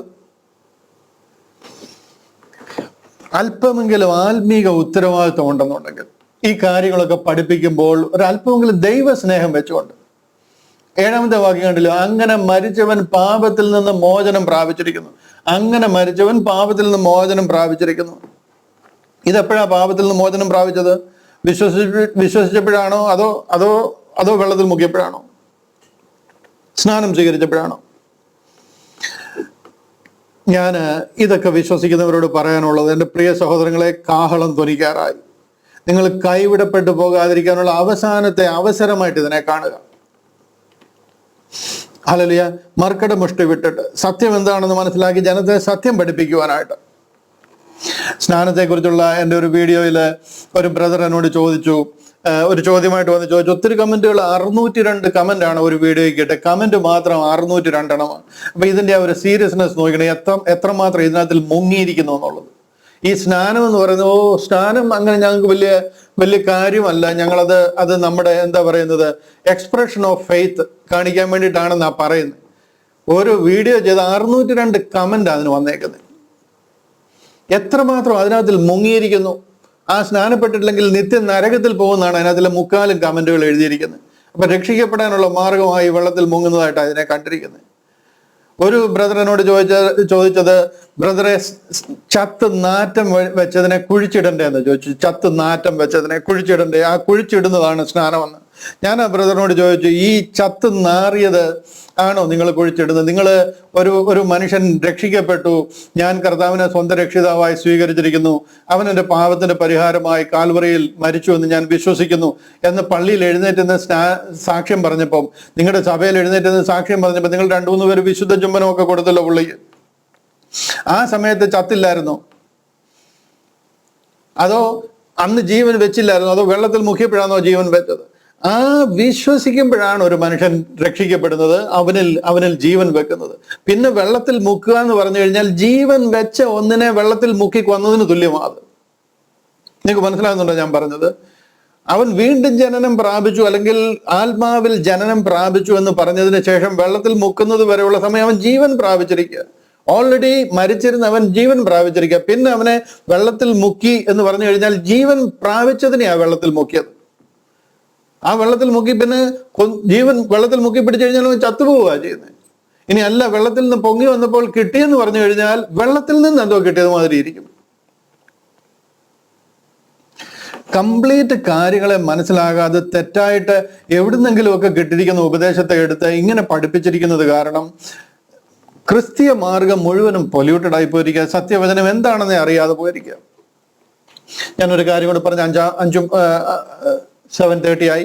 ഞാനൊരു കാര്യം കൂടെ പറഞ്ഞ് ഇത് അവസാനിപ്പിക്കാനായിട്ട് പോവുകയാണ്, 1 മിനിറ്റ് കൊണ്ട്. അതായത് മാനവകുലത്തിന്റെ പാപത്തിന്റെ പരിഹാരത്തിനായിട്ട് പിതാവായ ദൈവം സ്വന്തം പുത്രനെ കാൽവറിയിൽ ശിക്ഷ വിധിച്ചു, പാപത്തിന് പ്രായശ്ചിത്തം വരുത്തി എന്നുള്ളത് അടിസ്ഥാനപരമായ കാര്യമാണ്. നമുക്ക് എല്ലാവർക്കും മനസ്സിലായിട്ടുണ്ട്.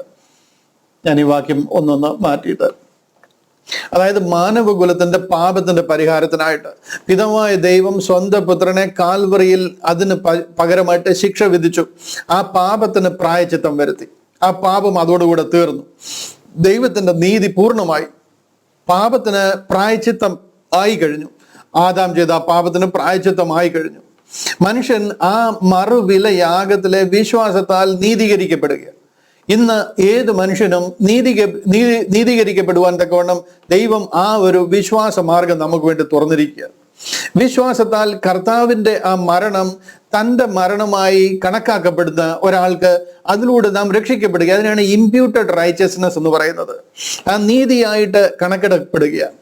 ഒരുവന്റെ പാപത്തിന്റെ പരിഹാരമായി പാപമില്ലാത്ത വേറൊരാൾ മരിച്ചിരിക്കുക. ഇതിനെയാ സബ്സ്റ്റിറ്റ്യൂഷണറി അറ്റോൺമെന്റ്. എൻ്റെ പാപത്തിന്റെ പരിഹാരത്തിന് വേണ്ടി പാപമില്ലാതെ കർത്താവ് നമുക്ക് വേണ്ടി മരിച്ചിരിക്കുക. അങ്ങനെ കുറ്റവാളി കുറ്റവിമുക്തനാകുവാനായിട്ട് വഴി തുറന്നിരിക്കുക. ഇന്ന് ഒരുവന് രക്ഷ നേടുവാനായിട്ട് തൻ്റെ ദേഹമെന്ന തിരശീല ചീന്തി കർത്താവ് ആ ഒരു പുതു വഴി നമുക്ക് വേണ്ടി തുറന്നിരിക്കുക. പാപിയായിരുന്ന ഒരുവന് പാപമില്ലാത്ത ഒരാൾ നമുക്ക് പകരമായിട്ട് മരിച്ച് നമ്മെ കുറ്റവിമുക്തനായിരിക്കുക. അങ്ങനെ എല്ലാം സമങ്ങളം പര്യവസാനിച്ചിരിക്കുക. ഏദനിൽ ആദം ചെയ്ത പാപത്തിന് പരിഹാരം വരുത്തിയിരിക്കുക. കർത്താവ് മനുഷ്യനായിട്ട് ലോകത്തിൽ അവതരിച്ച് അതിന് പാപ പരിഹാരം വന്നിരിക്കുക. പിതാവായ ദൈവത്തിന്റെ നീതി, ആ ഒരു നീതി ന്യായ കോടതിയിൽ ആ കേസ് ക്ലോസ് ആയിരിക്കുക. എന്നാൽ ഒരു പ്രശ്നം ഇപ്പോഴും ഇവിടെ ബാക്കി നിൽപ്പുണ്ട്. അതിനെക്കുറിച്ച് ഞാൻ അടുത്ത ആഴ്ചയിൽ കൂടുതലായിട്ട് നമ്മൾ മുന്നോട്ട് പോകുമ്പോൾ പഠിക്കും. പാപം വസിക്കുന്ന ഈ ജഡം, നമ്മുടെ ഈ ശരീരം, അത് ബാക്കി നിൽക്കുക. മനുഷ്യനിൽ ആദാമ്യ പാപം വന്നത് ഈ ജഡത്തിലൂടെയാണ്. അവന് ഇപ്പോഴും ആ ജഡത്തിൽ തന്നെയാണ് ആയിരിക്കുന്നത്. നാം ജീവനോട് ഭൂമിയിൽ ആയിരിക്കുന്നിടത്തോളം കാലം ഈ ജഡത്തിലാണ് നമ്മൾ ആയിരിക്കുന്നത്. എന്നാൽ ഒരുവൻ ക്രിസ്തുവിലായാൽ അവൻ പുതിയ സൃഷ്ടിയായി. അകത്തെ മനുഷ്യൻ അവനൊരു പുതിയ സൃഷ്ടിയായിരിക്കുക. കർത്താവിനോടുകൂടെ മരിച്ചു, അടക്കപ്പെട്ടു, കർത്താവിനോടുകൂടി ഉയർത്തെഴുന്നേൽപ്പിച്ചു, നമ്മെ സ്വർഗ സ്ഥലങ്ങളിൽ ഇരുത്തിയിരിക്കുക. ഡെഫിനറ്റ് ആണ്, നാം കർത്താവിന്റെ വരവിൽ ചേർക്കപ്പെടും. കർത്താവിനോടൊപ്പം വരും കാലങ്ങളിൽ നമുക്ക് വേണ്ടി ഒരുക്കിയിരിക്കുന്ന കൃപയുടെ അത്യന്ത ധനത്തെ കണ്ട് കർത്താവിനോടൊപ്പം സ്വർഗത്തിലായിരിക്കും. നമ്മെ ഓൾറെഡി സ്വർഗത്തിൽ ഇരുത്തിയിരിക്കുക. കർത്താവിൽ മരിച്ചുയർത്തെഴുന്നേറ്റ് നാം സ്വർഗത്തിലായിരിക്കുക. എന്നാൽ നാം ഇന്നും നമ്മുടെ ഈ ശരീരത്തിലിരിക്കുക. ഈ ശരീരത്തിന്റെ വീണ്ടെടുപ്പ് നടന്നിട്ടില്ല. ഈ ശരീരത്തിനൊരു വീണ്ടെടുപ്പുണ്ട്. ആ വീണ്ടെടുപ്പ് നടക്കണം. അത് റാപ്ചറിൽ ഈ ശരീരത്തിന്റെ വീണ്ടെടുപ്പ് ഉണ്ടാകും. നമുക്കൊരു പുതിയ ശരീരം ലഭിക്കും. റോമാലേഖനം 8-ാം അധ്യായത്തിലേക്ക് കയറുമ്പോൾ നമ്മൾ അതിനെക്കുറിച്ച് പഠിക്കും. തുടർമാനമായിട്ട് നമ്മൾ പഠിക്കും. ഹല്ലേലൂയ. ഞാൻ ഇന്ന് പറഞ്ഞ് നിങ്ങളെ മനസ്സിലാക്കുവാനായിട്ട് ശ്രമിച്ചത് 6-ാം അധ്യായത്തിന്റെ 3-4 വാക്യങ്ങളാണ്. ആ ഭാഗം നിങ്ങൾക്ക് ക്ലിയർ ആയി എന്ന് ഞാൻ വിശ്വസിക്കുന്നു. ഇതിൽ 6-ാം അധ്യായത്തിന്റെ 3-4 ഭാഗങ്ങളിൽ ഇങ്ങനെ നമ്മൾ പഠിച്ച, അല്ല യേശു ക്രിസ്തുവിനോട് ചേരുവാൻ സ്നാനമേറ്റവരായ നാം എല്ലാവരും അവന്റെ മരണത്തിൽ പങ്കാളികളാകുവാൻ സ്നാനമേറ്റിരിക്കുന്നു. കർത്താവ് നമ്മുടെ മരണം ഏറ്റെടുത്തതുപോലെ നാം കർത്താവിന്റെ മരണത്തിൽ പങ്കാളികളാകുവാൻ സ്നാനമേറ്റിരിക്കുന്നു എന്ന് നിങ്ങൾ അറിയുന്നില്ലയോ? അങ്ങനെ അവന്റെ മരണത്തിൽ പങ്കാളികളായ നാം അവന്റെ മരണത്തിൽ പങ്കാളികളായി തീർന്ന സ്നാനത്താൽ അവനോടുകൂടെ കുഴിച്ചിടപ്പെട്ടു. കർത്താവ് മരിച്ചിട്ട് പിതാവിന്റെ മഹിമയാൽ ജീവിച്ചെഴുന്നേറ്റതുപോലെ നാമും ജീവന്റെ പുതുക്കത്തിൽ നടക്കേണ്ടതിന് തന്നെ. അതിനുശേഷം നമ്മൾ എങ്ങനെ നടക്കണമെന്ന് പറയുക. ഈ 6-ാം അധ്യായത്തിൽ നമ്മളെ പഠിപ്പിക്കുന്നത് വിശുദ്ധീകരണമാണ്. റോമാലേഖനത്തിലെ ജസ്റ്റിഫിക്കേഷൻ എന്നൊരു ഭാഗമാണ്. നമ്മൾ എങ്ങനെ വിശുദ്ധിയോട് ജീവിക്കണം, അതിന് എങ്ങനെയായി തീർന്നിരിക്കുന്നു എന്ന് പറഞ്ഞു തുടങ്ങുകയാണ്. ഇതിനെയാണ് വെള്ളത്തിലെ സ്നാനമാണെന്ന് പഠിപ്പിച്ചു വെച്ചിരിക്കുന്നത്. അങ്ങനെ പഠിപ്പിച്ചു കഴിഞ്ഞാൽ ക്രിസ്ത്യാനിറ്റി എന്താണെന്ന് നമുക്ക് മനസ്സിലായിട്ടില്ല. അത് ചെയ്യുന്നവർക്ക് ആ സത്യം ഉൾക്കൊള്ളുവാൻ കഴിഞ്ഞിട്ടില്ല. ഈ കർത്താവ് സ്നാനപ്പെട്ടു, യോഹന്നാൻ സ്നാപകൻ സ്നാനപ്പെടുത്തി, പന്തിരുവർ സ്നാനപ്പെടുത്തി, പഴയ നിയമത്തിൽ സ്നാനത്തിന്റെ ഉപദേശം ഉണ്ടായിരുന്നു. പിന്നെ അന്ത്യകൽപ്പനയായിട്ട് കർത്താവ് കൽപ്പനകൾ കൊടുത്തിരിക്കുന്നു. ഇതിന്റെ എല്ലാം വെളിച്ചത്തിൽ ഇതിനെ കൂടെ കാണുമ്പോൾ ഇതെല്ലാം കൂടെ കൂട്ടിക്കുഴഞ്ഞു പോകും. ആ കാലഘട്ടത്തിൽ കർത്താവ് കാൽവറിയുടെ മഹത്വം എന്താണെന്ന് വെളിപ്പെടുത്തുന്നതിന് മുമ്പ് കൊടുത്തിരുന്ന ഉപദേശം വേറെയാണ്, കൊടുത്തിരുന്ന ജനം വേറെയാണ്, കൊടുത്തിരുന്ന സഭ വേറെയാണ്. ആ വിശുദ്ധന്മാരുടെ കൂട്ടം യഹൂദന്മാരോട് പറഞ്ഞിരുന്ന കാര്യമാണ്. എന്നാൽ ഈ കാലഘട്ടത്തിൽ പോളിനെ വിളിച്ചതിന് ശേഷം ഉലകത്തിലുള്ള സകല മനുഷ്യർക്കും രക്ഷാകരമായ ദൈവകൃപ ഉദിച്ചിരിക്കുക. അവിടെ യഹൂദനെന്നും യവനെന്നും ഒന്നുമില്ല. സകല മാനവരാശിക്കും ഇതിലെ വിശ്വാസത്താൽ നാം രക്ഷിക്കപ്പെടുക. അങ്ങനെ നാം പരിശുദ്ധ ആത്മാവിനാൽ കർത്താവിനോട് ചേർക്കപ്പെടുക. അങ്ങനെ കർത്താവിനോട് ചേർക്കപ്പെട്ട നാം ക്രിസ്തുവിനോട് കൂടെ കർത്താവിനോട് കൂടെ മരിച്ചിരിക്കുകയാണ്. ഞാൻ ആ വാക്യം വായിച്ചു നിർത്താം. അല്ല, യേശു ക്രിസ്തുവിനോട് ചേരുവാൻ സ്നാനമേറ്റവരായ നാം എല്ലാവരും അവന്റെ മരണത്തിൽ പങ്കാളികളാകുവാൻ സ്നാനമേറ്റിരിക്കുന്നുവെന്ന് നിങ്ങൾ അറിയുന്നില്ലയോ? ഈ വിഷയം നിങ്ങൾക്ക് ക്ലിയർ ആയി എന്ന് ഞാൻ വിശ്വസിക്കുന്നു. മനസ്സിലായിട്ടില്ല, എന്തെങ്കിലും ഡൗട്ടുകൾ വേറെ ഉണ്ടെന്നുണ്ടെങ്കിൽ തീർച്ചയായിട്ടും നമുക്ക് പോകെ അതിനെക്കുറിച്ച് സംസാരിക്കാം. പക്ഷെ എന്നുണ്ടെങ്കിൽ അടിവരയിട്ട് അടിസ്ഥാനപരമായിട്ട് ഉറപ്പിച്ച് ഞാൻ നിങ്ങൾക്ക് ഒരു ഉറപ്പ് ഈ വിഷയത്തിൽ തരാം. പരിശുദ്ധാത്മ സ്നാനത്തെ കുറിച്ചാണ് പൗലോസ് അപ്പോസ്തലൻ അവിടെ പ്രതിപാദിക്കുന്നത്. ഈ റോമാലേഖനം മുഴുവനും പഠിച്ചു നോക്കിക്കഴിഞ്ഞാൽ ഒരു തുള്ളി വെള്ളം നിങ്ങൾക്ക് ഇവിടെ കാണുവാനായിട്ട് കഴിയത്തില്ല. അതിൻ്റെ ഒരു പ്രതിപാദ്യവും ഈ റോമാലേഖനത്തിലില്ല. Praise Lord. ദൈവം നിങ്ങളെ ധാരാളമായിട്ട് അനുഗ്രഹിക്കട്ടെ. ഈ വചനം നിങ്ങളോട് ഇടപെട്ടുകൊണ്ടിരിക്കട്ടെ. ഇത് നിങ്ങളെ ഭരിക്കട്ടെ എന്ന് പ്രാർത്ഥിക്കുന്നു. കർത്താവിന്റെ കൃപ നമ്മോട് കൂടെ ഇരിക്കുമാറാകട്ടെ. God bless you.